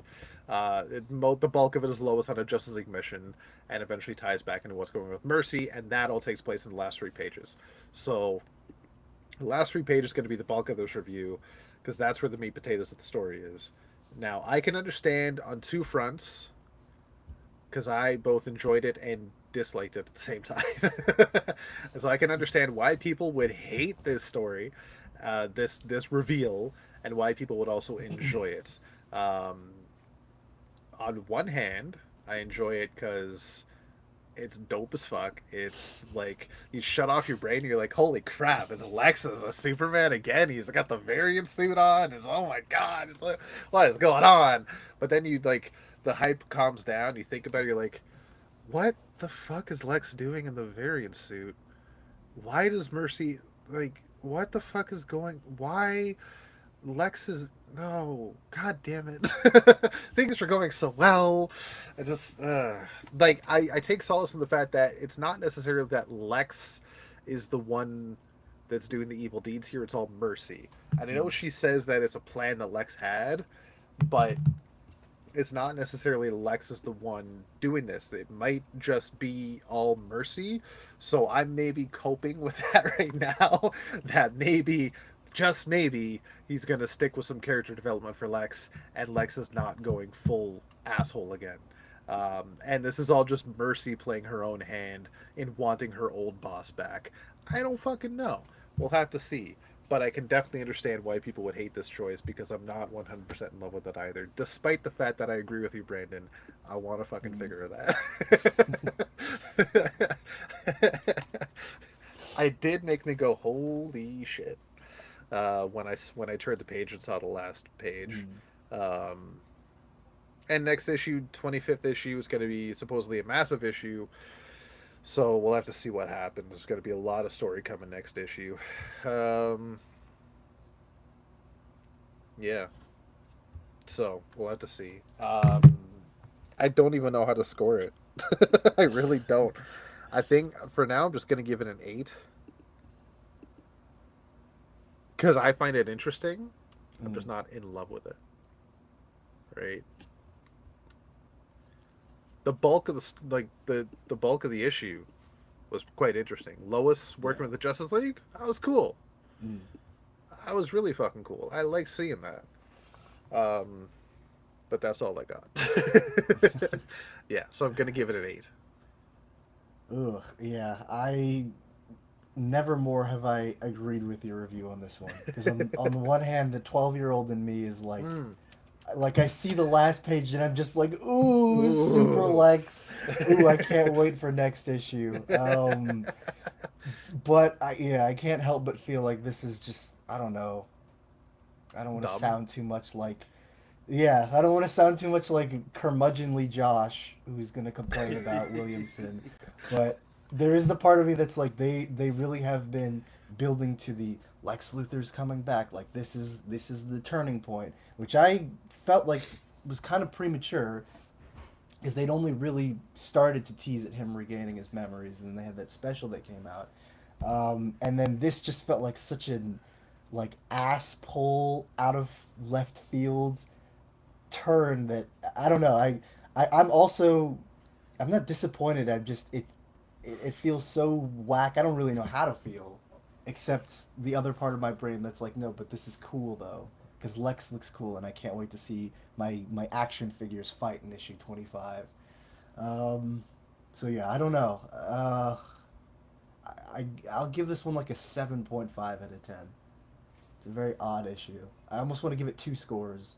One for the 12-year-old version of me, and one for the one who actually has more critical sense. That's exactly how I felt. So I kind of just called it down the middle between what my adult score and 12-year-old score would be, and just called it an 8. Yeah, I will say for one thing, I don't hate the idea that maybe Mercy is kind of, well, not maybe, but Mercy is the one who's kind of leading the charge on bringing back this more pure, powerful version of Lex. Because I did like the callback of Lex kind of being like, oh, the world needs a Superman as much as I hate it, but I'm going to try and make sure it's the best Superman the world has to offer. And Mercy, at the same time, is like, just as much as the world needs Superman, the world needs a Lex Luthor to help guide it. Like, I like the kind of perverted take on that, but I just don't know how to feel about this reveal. I really don't. Yeah. I do. I know exactly how I feel about this. Oh, I can only guess. There are 4 points, glossing over the rest of whatever this issue is. One, first, there's a caption box that says, "In the now classic Event Leviathan and Shadow War should ever be called." DC editorial always tries to hype up the books that suck. Yeah. Remember the now classic Dark Crisis? Jesus. The book that nobody's talked about in almost 3 years? Yeah. Okay, and then Pepperidge Farm remembers. They come and get Lex Luthor and arrest him, and they do it not because he's been out, he's helped, he's done what he's needed to do, and it's time for him to go back. They come and arrest him, but only because he's starting to remember that he's a bad guy. Yeah, that was stupid. Yeah. Well, okay. Superboy's the leader of the Coons now, as noted recently in a Superman book. This could have been wrapped up easily. I will say that based on the actual story, Lex probably should be in prison right now. Like, the only reason he's not in prison is because Brainiac pulled him out of his cell in House of Brainiac, and because he was amnesiac, he just never went back. But he should still technically be in jail. Now that he's got his memory back, he's got to go back to jail. As long as he didn't remember doing it, it was totally okay. But that's he should have been, even with it. That was the case with Brainiac, and they let him he still should have been put back in prison, amnesiac or not.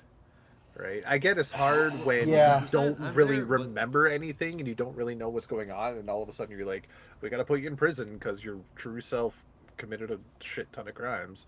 Yeah. But I don't know. It does seem kind of dumb at the same time. Like, he's starting to regain his memories, so okay. Well, that's back to jail with you. Yeah, that's the thing that they should have explained. Back in jail because he did what he did, or don't put it on. Now he remembers. What kind of stupid shit is that? My point is, he should have been in jail after House of Brainiac ended. I'm not entirely disagreeing with you. I'm just saying him being free kind of doesn't really track with the rest of the story. And like I said, I agree with that. It would have made sense if he had just gone back to prison from the get-go. But I think in that regard, a lot of people just ended up having some compassion for this guy that just recently lost his entire sense of everything. I guess yes and no, because as we saw in the Lex Luthor special, people are still pissed. They see him and they're like, "It's fucking." They just didn't put him in jail until he started to remember, and that Yeah. Well, yeah. I guess that is the thing that doesn't really make sense, because people, when he was out with Mercy, people were like, "That's fucking Lex. I don't care if he's amnesiac or he says he, I don't know what happened. I still remember the times you tried to destroy Metropolis, and of course I'm gonna be mad about that." Yeah. I invested all my money in Lex bucks, and I lost everything. Right. Two more, though. Superboy is the leader of the Coons now. Could have been wrapped up with a phone call. Whole thing. Fourth point. I want to believe it's different sects of the Coons. You're right, and I forgot about that. But I want to say that there's the Skrulls. The Skrulls have different sections. Yeah. The Coons have different battalions that do different things. Superboy couldn't have made a phone call. There was no. He is the literal fucking overlord of the Coons right now. That is what his title is. At least of that squadron. Yeah. Well, was it the Coon Empire, or just the Coon Advancing Army, or whatever they called him battalion was in that? Grand Overlord of at least that battalion. Right. Yeah. Right. But you would think Overlord would give phone call privileges, yeah? Well, that's the thing. Overlord might just be their name for general. Yeah, he could show up with a bunch of Coons to help the fight, but it wouldn't. Yeah, he could have made a phone call, but it might not have mattered because the Coons have a different military than we do. What I'm saying is the whole Superboy connection was completely ignored. Yeah. I mean, I don't think that's really essential, but yeah. Well, I mean, it was set up just recently in a Superman book. You would think that it would be acknowledged at the very least. Even have Mr. Terrific say Superboy tried to make contact, but they ignored his call or some shit. Yeah, the whole I guess. Mercy is in love with Lex thing, and we've seen narration, her thoughts about how she likes this Lex, and then it turns out that I guess she wants two of them. She wants evil Lex, but does that mean what's gonna go with regular Lex now? She wants the thruple. That's not gonna happen. Lex Luthor. Look, she can have a Lex that she can bang, and she can have a Lex that will take over the world. It's not that complicated. She wants the. This is less complicated than the Flash. She wants the Luthruple. Luthruple. That's not a thing. It is now. He said it is now. I couldn't make Lex a pun on that, so I had to go with this other name. Oh my god. Oh, this is the issue that should have been called Lex in the City. Yes. I turn the page, and with everything that's going on in Superman right now, they decide to introduce Black Suit Superlex. Yes. This entire thing from cover to back page is 100% stupid. It's got great art, but all of this, every single piece of it is just stupid. I don't know, like apart from the whole thing with Superboy and the Kuns, like, you got to admit, the whole stuff with Lois having a Justice League mission was cool. I mean, Lois on the Justice League, yeah, okay, yeah, cool, yeah. But the rest of it, or the whole Luthor getting arrested, but only because of his memory, that's dumb. The lack of Superboy connection, a lesser thing. The whole Black Suit Superlex, when we've been had nothing but build up of Mercy and Lex building something together, and it turns out that she's like this evil emperor running Supercorp behind the back. I mean, sure, kind of saw that coming, but why build up the Lex and Mercy romantic relationship? And then I'm just a little jaded about the whole event Leviathan being called classic. Yeah. I don't. I mean, look, they gotta keep selling them, okay? They can't just keep donating them to the libraries. That's really gonna it's not gonna happen. Stop trying to make it a thing. It's not gonna become a thing. 4 out of 10. It's like Event Leviathan. It's like fetch. It's not gonna be a thing. The best thing about this book was the cover. The cover is really dope. I honestly can kind of agree with you on that. The cover is great, but I did not hate it as much as you do.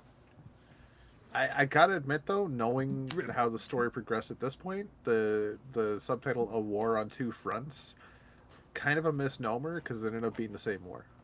Yep. Yeah. Yeah. Same front. But anyway, did I scored it? Yeah, it's an 8. Okay. What did you give it, Brandon? 7.5. 7.5. Okay. Okay, guys. Man, hold on. Can I? Where is it? Give me just a second here, because this is something I've been waiting for. Oh no! I thought I had the drum roll. I don't have a drum roll. There it is. I have been waiting for this review. It is Batman number 158. Oh God! The beginning of Hush 2. Yes. Electric Boogaloo. By none other than Brandon Shanley. Oh boy. Brandon, I'm sorry, but I thought there was nobody better to give us a Hush review than you. Yeah. Okay. So it's like, when you're in school and you have an exam that you got to study for, but you don't really want to do it. Like, you've taken tests before, you know how to study, but you're like, you're even good in the subject. I would rather do anything else. That's not entirely how I feel about Hush, but it's not entirely off either. So let's get into this book. Batman number 158, written by the. Why don't we start with a little bit of context about this book first before I get into the creative team, because this has to be one of the most hyped books of the last 6 months. Apparently sold like 400,000 units in pre-sales or something crazy like that. So obviously there's a lot of excitement about this. But for anyone who's not in the know, this has a lot of hype around it because I assume most of the people are familiar with Hush. But for anyone who maybe isn't, this is billing itself as the sequel, the long-awaited sequel to 2002 hit storyline Hush, brought to us by the incredible creative team of Jeff Loeb with the story, pencils by none other than legendary comic creator Jim Lee, inks by Scott Williams, colors by Andrew Sinclair, letters by Richard Starkings. They brought the whole team back for a big reunion and said, guys, we're going to make a ton of money. We're going to do Hush 2. It's going to sell great. And it did. But I think they forgot one thing, which is... It's 2025, not 2002. Thank you. Thank you. Because when you read this book, like literally the first thing I came away from was... I feel like I just fell into the hot tub time machine, and I'm in 2002. Yeah. Yeah. Anyway, let's talk about the actual content of the book itself, because surprisingly, there's not a ton. Our story begins with an attack on Gotham's reservoir. That sounds familiar. Orchestrated by Joker, which Batman notes as being kind of odd, given that Joker usually doesn't fall into repetitive patterns. But after getting the upper hand for a brief second on the goons working at the docks, Batman is overpowered by Joker and nearly drowns after being electrocuted by his own batsuit. He floats for a while, but is then saved by Talia, who flees the scene before revealing any information about Joker, though Lord knows Batman is very anxious to know where the hell he's gotten to. Batman returns to the cave, shedding his ruptured suit for a newer one, and informs Nightwing and Batgirl that he is going dark, as he believes their systems have been compromised. So he uses some materials that he found on Joker's shoe, which was left over at the docks, and traces those materials back to Amusement Mile, goes through the fun house and dodges a few traps before finding Joker pinned to a spinning wheel with a pre-recorded message from Joker taunting him about the game that never ends. After seeing Joker pinned up like this, Batman realizes that Joker cannot be the mastermind, but the pawn in a larger game, a game being run by his old friend Tommy Elliott, the man known as Hush. Now, stop me if you've heard this one before, but does this remind you of anything?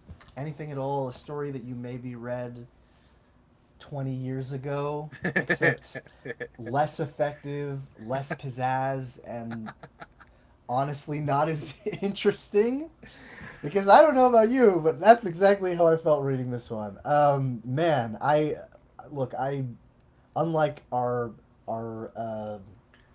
jaded friend Josh, who often has quite a lot of negative conceptions about certain people, not naming names, Williamson.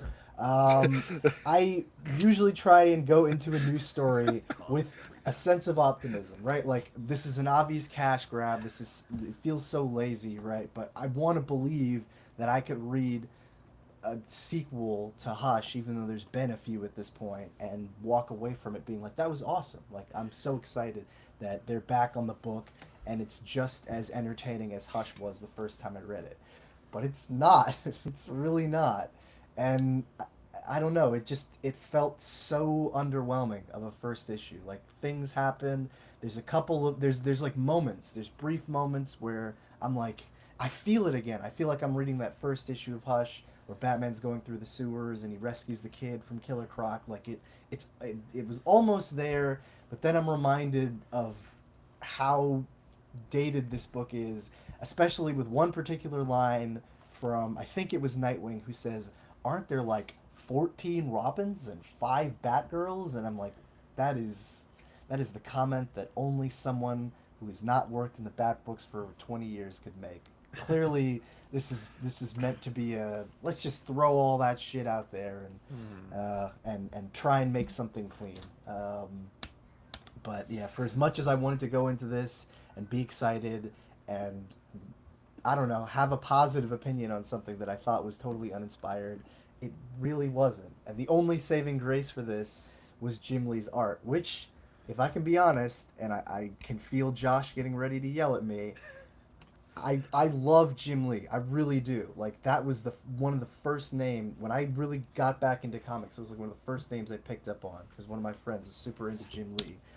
But I gotta be honest, the art in this book was good, but it was not this is not like prime Jim Lee. You know what I'm saying? Yeah. And like obviously it's been Yes. 20 years. There's some age. It's gonna be a little bit different. And don't get me wrong, there's some gorgeous panels in here, some classic Jim Lee stuff. Dude, But you want there to are a talk about a couple figure, that, man? That is the Joker figure that I need. I need yeah, the that Jim is Lee hell. Joker. That's For the Batman fuck's figure sake, that I need. need I the love Jim that Lee costume, Joker. but I I'll take Jim just Lee everything though. yeah, some of the paneling, some of the drawings, especially of Nightwing, was just it didn't look as polished as this stuff usually does. So I came away from this like It looked like he was drawing it fast. yeah, like That's what I was rushing. gonna say. Yeah. Yes, rushing. Yeah, like it. Like he was trying to hit his Especially, deadlines I while don't, I don't also know if you being guys an executive in the company. definitely. I don't know if you guys peeped this, but with the new character, I think his name was Silence, the one that ended up grabbing the Joker. I don't know what was going on with that. Like it's a kind of cool design, but the way it was drawn looked super unfinished. So I don't know. I like Say that again. Yeah. I wanna be excited about. Like I said, I want to be excited about Jim Lee being back on a Batman book because that's a very cool thing to have. How often do you think you get the chance to say that? One of the most iconic comic artists working today. But Oh my I god. came away from this just kind of being like this feels like when a band comes back after 20 years of hiatus and they're trying to recapture the magic and it's just not the same. Yeah. So Batman 158 gets a 7.5 out of 10 from me, and that's being very generous. I'll straight up come out of the gate and say I'm giving it a 7. Um, I'm not going to say it was uninspired, but it definitely felt that way at the same time. Like, I want to believe that Jeff Loeb just called up Jim Lee and be like, you know what? I think I have a story. As opposed to Jim Lee calling up Jeff Loeb and it's like, you know what? We need a story. Make one up. Right? I want to believe it was the first, like the former rather than the latter. Um, but it just they're putting so much emphasis on this being a sequel to Hush that they're forgetting the fact that it's been 23 years. Hush has been around the block a few times already. This isn't like his second appearance since the Yeah. first story, and they're making it like Hush has returned.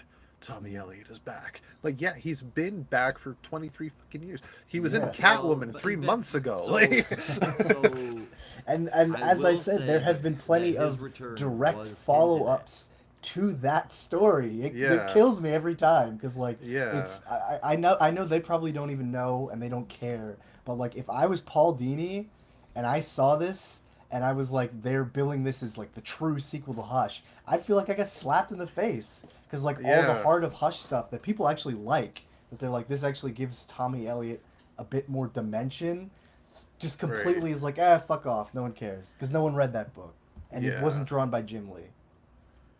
Yeah, so it feels like you said, kind of a soulless cash grab, but at the same time I feel like they have some creativity here. It's just misguided creativity as to what they think is going to be well received by the readers at this point. If this came out in 2006, 2007, probably Yeah. be eaten right the hell up by the entire fan base, but not Well, that's 23 years later. that's the funny thing. I was like, if this book came out in 2008, it would probably be great. It'd be Probably. selling gangbusters, like Yeah. triple what it'd be selling now. Yeah. But no, No. no, I like Yeah. it's not a bad issue.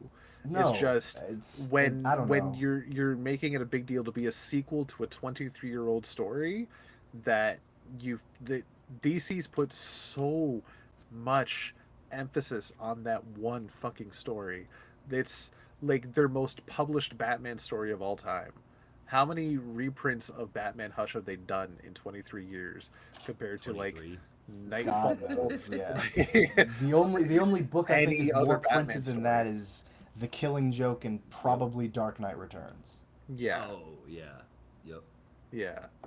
Which I honestly want to say Hush was probably printed more than even The Killing Joke. Yeah, they put out so many like master editions of that, but yeah, it's hard to say. Yeah. They put so much effort into that one story, like it's the pinnacle, which, as much as I hate to admit it, I believe Jim Lee probably has a lot of pull in that.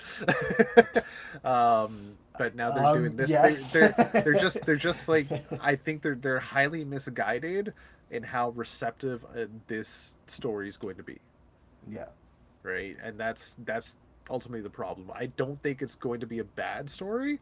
I just think it's too little, too late, and like just don't put so much emphasis on the fact that this is a long-awaited sequel to one of the best Batman stories ever. It hasn't been one of the best Batman stories ever in 20 fucking years.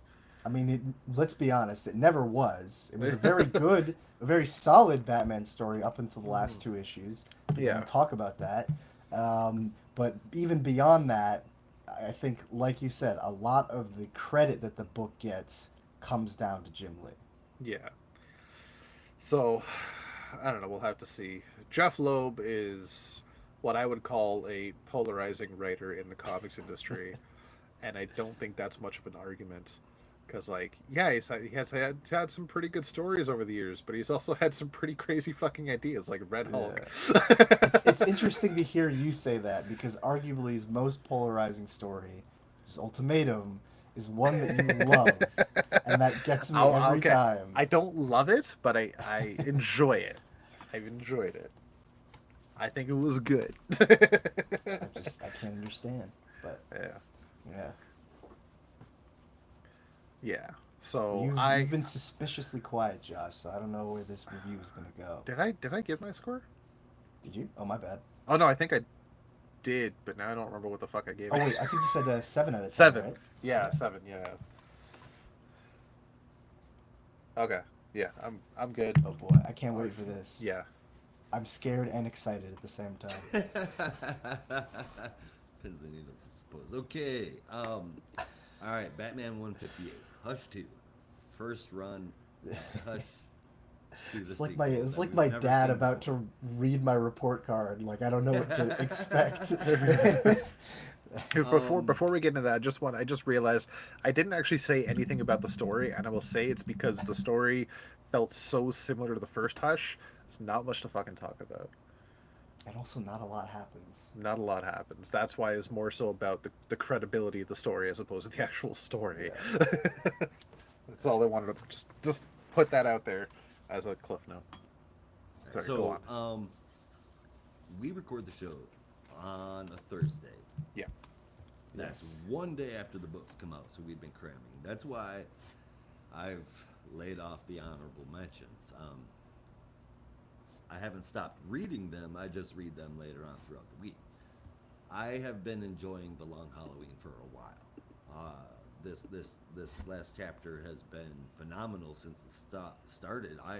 Not phenomenal, but like wonderful in the Long Halloween universe. You've been very positive about it. It was really, really good. And so I've been enjoying the hell out of that. And as stupid as a Hush sequel that's never happened before, of course, coming is, I was looking forward to it. Jeff Loeb, who I'm enjoying right now, and he's doing a great job in this book, and Jim Lee, who I don't know why DC has not just done a Jim Lee Presents 7-inch scale, 7-inch 2-scale action figure line. He just draws everybody in the DC universe and model it off of that, and everybody would be fucking happy. Didn't I they would do be the? Happy, you would be happy. Everybody. Sorry, I don't want to interrupt again, but I think they do that. It was like the DC Direct New 52 Justice League line that was based on the Jim Lee designs. I could be wrong about that, but I'm pretty sure. Yeah, because I have Hal Jordan from that line. I have the Batman, and I vaguely remember it saying that on the cover, but yeah. I'm sorry, but shit. Again. Where the hell's my Jim Lee Hal Jordan? Sorry, but what the... All that said, so I went into this thinking, yeah, okay, so this might not be great, what the fuck? But at least it's got a great team. And right. Again, if it's not obvious, Jim Lee can do no wrong. But I am exceptionally disappointed in this. I didn't have super high expectations, but I mean, fuck. I felt like this was written for people who had maybe never heard of Batman before. Everything was like beginner level dialogue and then and narration, and it wasn't even done well. The dialogue is mostly over obvious, corny, or both. And to top it all off, this is not Hush 2. This is Hush again. It's bad. Yes. Like, really bad. Great art and colors. 4 out of fucking 10. Wait, what did you score it, Brandon? I give it a 7.5. I'm the highest of all of you. Yeah. I really wanted to be nice because, like, at the end of feelings with this shit. No, I get it, but at the end of the day, like, Josh, you and I are in sync. Like, it's not every day that you get a book that says art by Jim Lee. That's awesome. That is an event. That is something that should feel really great. Special. But it doesn't, and that's what makes it feel so much worse. Yep. Like, there if the are extent some panels in there that are really good. Yes, yeah, But I can point out like 5, but yeah, but it's just overall, like the package that y'all put together was just chump. I got Timu Hush. This is like bootleg Hush. wasn't that Shush? Shush. No, that was Wish.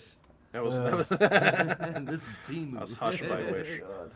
It's Timu Hush. Oh my god. So like, if the extent of your Batman reading was like, you have Killing Joke, you have Nightfall, then you read Hush, and then you go into this, you probably have a good time. Yeah. Right. I will not argue that. That's the thing. I don't. Batman. I don't know if that's true because so here's the thing. Like Hush is often joked as like, oh, it's baby's first Batman. It's a perfect beginner story, which is true. It introduces the extended cast of characters very nicely, even Superman and other characters to a certain degree. It's very good for beginners. If it's your first Batman story, you're good, right?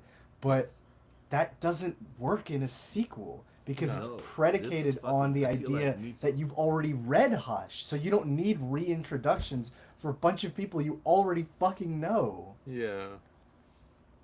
Why is it walkthrough for simpletons? Maybe this is for the person who fell into a coma in 2004 and hasn't read a comic since then and saw that Hush 2 is out and is like, okay, well, I'll check that out. Okay, no. Here, I started off agreeing with you, and then my brain just went, and took a hard fucking left. Because I feel like if this would have come out right after the original Hush, you would have picked it up and you would have started reading this, and you would have gotten to like page 5, and you would have been like, I just read this. Fucking sick of it. Wait a minute. This is the same story. Why am I... Go back and forth. I mean, the words are a little different. Fuck. This is... Yeah, that's a good point. Can I get a refund? I want a refund. I want a refund on my hopes and dreams. I mean, there are some panels in here that I am gonna, they'll be on my desktop wallpaper, but there's... I honestly, sometimes I feel like looking through this issue again and talking about it with you guys, I almost feel like I'm coping, like, because I want it, there's a part of me that wants it to be good so bad, like, for as much as I would shit on it. Because again, it's Jim, like, how can you... The same 12-year-old in me is like, how could I not want a Jim Lee book to be great? I feel like a broken record. Especially when it's Batman and Joker. Yeah. So I have to keep going back to there are some panels that look good. Like, that's the book's saving grace. That's why you should pay $5. There's one panel to the left of when Joker cracks Batman across the face with a crowbar. Yeah. And I can't believe Jim Lee drew that. That kind of blows my mind. The next page, fucking phenomenal, but not the best Jim Lee. This was drawn faster. It's still phenomenal art. Yeah. I'll still look at it all day long. you go through it and Sinclair's light work and colors on top of Jim Lee are just It's still great. Yeah. yeah, absolutely. And or that's Scott Williams coloring, isn't Scott Williams does the inks, it? Inks, my bad. and yeah, still does it Sinclair's like colors. most of the art team still does a great job. I even again for whatever gripes I may have with the original Hush, I love that they were able to bring back the entire team, even Richard Starkings, who did a great job with like Yeah. the fancy lettering that he had on the original Hush series. Like Yeah. it's nice that it's nice that everyone's working and doing a solid job, but You see, that's it. I like the art throughout. Basically, there's some that are like, oh, there's Jim Lee. He just drew it a little fast.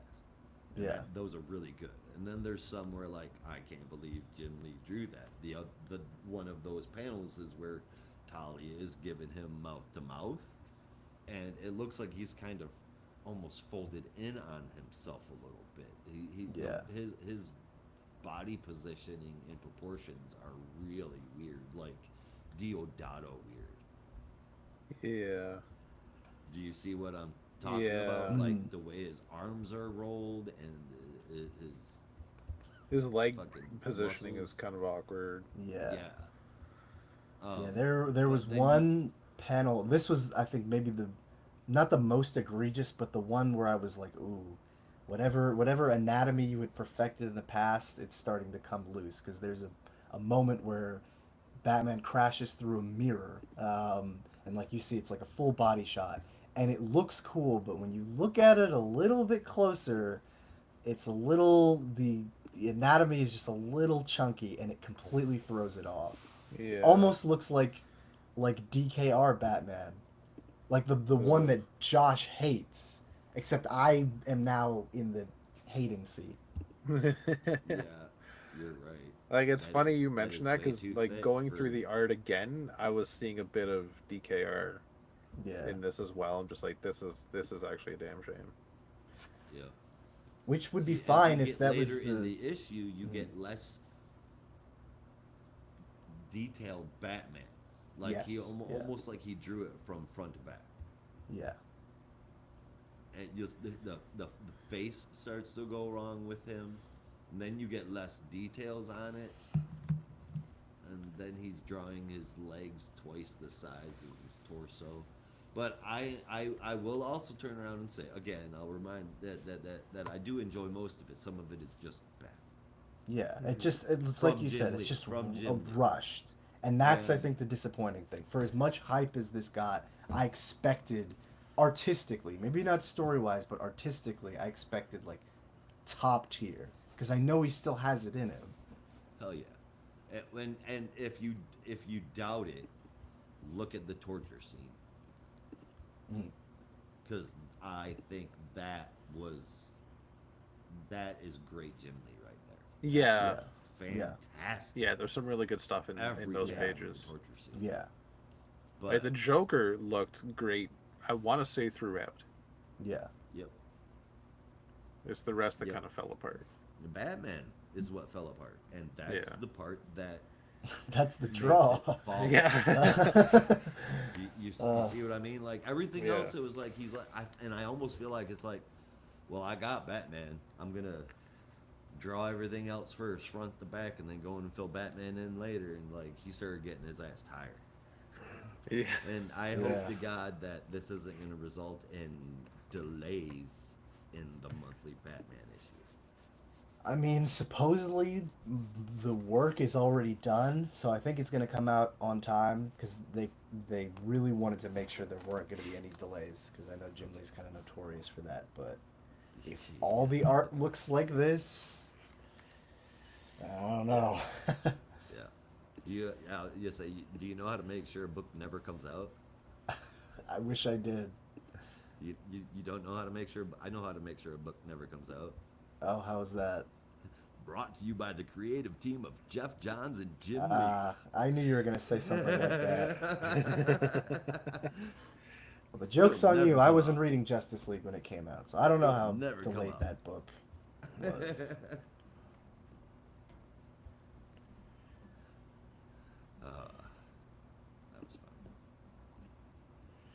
Yeah. All right. Well. Not the greatest. Yeah. I don't think any of us were particularly looking forward to this, though. I'm gonna be honest. I mean, I was, it's Hush being revisited again, and I think I made it clear how enthusiastic I am about that possibility when Shush came around. I was not happy about it. However, oh, I forgot to mention this. This didn't just come up out of nowhere, and it's not like, hey, Hush has always been around because I mean, we've never really seen him go anywhere, but he was set up to be around in Catwoman, and he's what saved Catwoman's life. And he in that series, while he was saving Catwoman's life, he was saying, "Oh, you will be seeing more of me." Yeah, but that book wasn't drawn by Jim Lee, so no one cares. No, that's right. True. But I mean, so it was. Even the story was semi set up a bit, but the art is acceptable. It's just not Jim Lee in his prime. The story, Jeff Loeb. I don't know. Maybe honestly, stick to the create your own White Knight universe in the long run. I don't know, man. Stick to what you know. This ain't it. I mean, my biggest gripe about it is, okay, the original Hush was like, okay, this is a guy from Bruce's past that knows this entire history, knows who he is, and can get under his skin in the darkest ways possible, and that's the big mystery, and it's his first appearance. Yeah. That's great. And then we see Hush over the years doing more, but what's his angle now? He's doing the same thing. He's getting under Bruce's skin, using his knowledge of his history. But what's the point now? You know, is also, he literally just let me try it again? He won't expect that. Well, even that, but also there's no I guess there's no selling point in the Hush mystery itself, because a big part of that was who is Hush. Here's all these suspects that Batman is going up against in every subsequent issue who could possibly be connected to this mysterious figure. Maybe it's, maybe Joker is masterminding the whole thing, or, oh my god, Jason Todd is back and he's pulling the bandages off his face. Is he Hush? The mystery of who could it be was a big driving point, just as they're, introducing the Tommy Elliott character for the first time. But I think that's why them trying to bill this as another Hush mystery doesn't work, because that angle is gone now. Yeah. There's not much more mystery you can have about Hush. Yeah. Joker's fucking tongue. Yeah, he's done. Yeah. I don't know. Like, he's had his face removed. He's had a hand cut off. He's had, I'm pretty sure his head was cut off at some point. He's had 5 different clones. Like, I don't think this. I think the Joker having a messed up tongue is not really gonna stick. Yeah. Yeah. Well, be interesting to see what people can do with a Joker that can't talk. It's gonna be Seinfeld. Walk in the door like Kramer and people instantly want to. It won't last long. Yeah, he could still laugh. That's all he needs. Yeah. All right, that's enough Hush talk. Yeah. That's Hush on Hush. Yeah, I can't Hush do again. anymore. This might be my lowest scoring week in a long fucking time. Yeah, there were. And I gave books some benefit, right? I gave books a bit of a boost that I shouldn't have, but whew, here we are. So I guess let's get to our top 3. Okay, we will then. I'll start off with number 3. I'll give to Justice League Unlimited. Number 2 is going to go to Green Lantern, but number 1 is going to be Green Arrow. That is maybe the most consistent book so far. We'll see. Hopefully it keeps it going. Favorite cover for me, though, I got to give it to Superman. That was just a gorgeous pinup style. Beautiful symmetry, and it's Dan Morris, so you can't go wrong. Right. You really can't. Oh, favorite moment as well. Shit, what did I have? God damn it, I had a favorite moment. I forgot. Shit. Come back to me. All right. I guess I'll go next. Number 3 is the Flash. Number 2 is Green Arrow. And number 1 is Green Lantern. But seriously, second coming here, kills Superman and Batman with fire twice. My favorite moment, honestly, seeing Hector Hammond show up. Like, what the fuck is gonna happen now? And I think my favorite cover is the Flash one, dude. Mike the Mundo. Cool good. concept. I love the style and the colors. It's just super cool. Mm-hmm. All right, all right. How do you At go number wrong with that? 3, I have Green Lantern. Number 2, Justice League Unlimited, and number 1 has to go to Green Arrow. Easily the best book of the week. Favorite cover, honestly, I'll give it to Green Lantern. It's probably the coolest Starbreaker will ever look. For real. Yeah. I'm a sucker for seeing Hal on a motorcycle. I don't know. It feels fitting. He's not gonna be on a plane. He's gonna be on something else that looks cool. Um, Favorite moment? Oh man, it's hard. I don't know that I really had any standouts this week, but um, I guess I'll. Oh wait, no, that's not true. I think the moment that did kind of make me laugh, even if it felt a little regressive, was seeing Bart with those thought captions again, like it was the '90s. That was pretty funny. Yeah.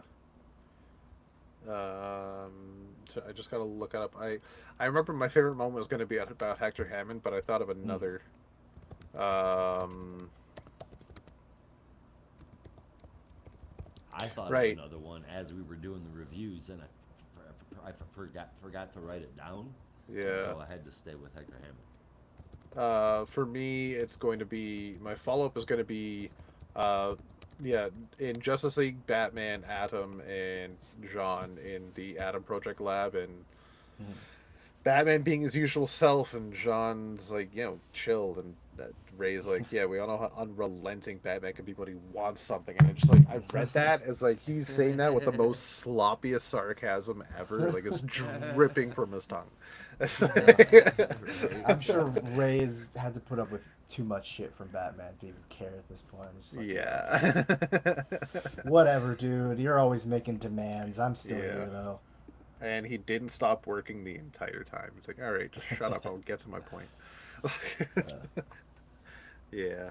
All right. So that is our show. Thank you for joining us. Yeah, thank you everybody for watching. And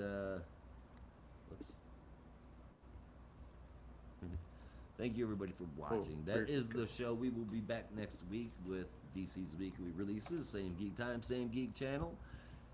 We're getting out of here, so you'll have to as well. Be careful out there. And remember, in the Geek Matrix, everybody has a home. In the Geek Matrix, you are not alone. Peace.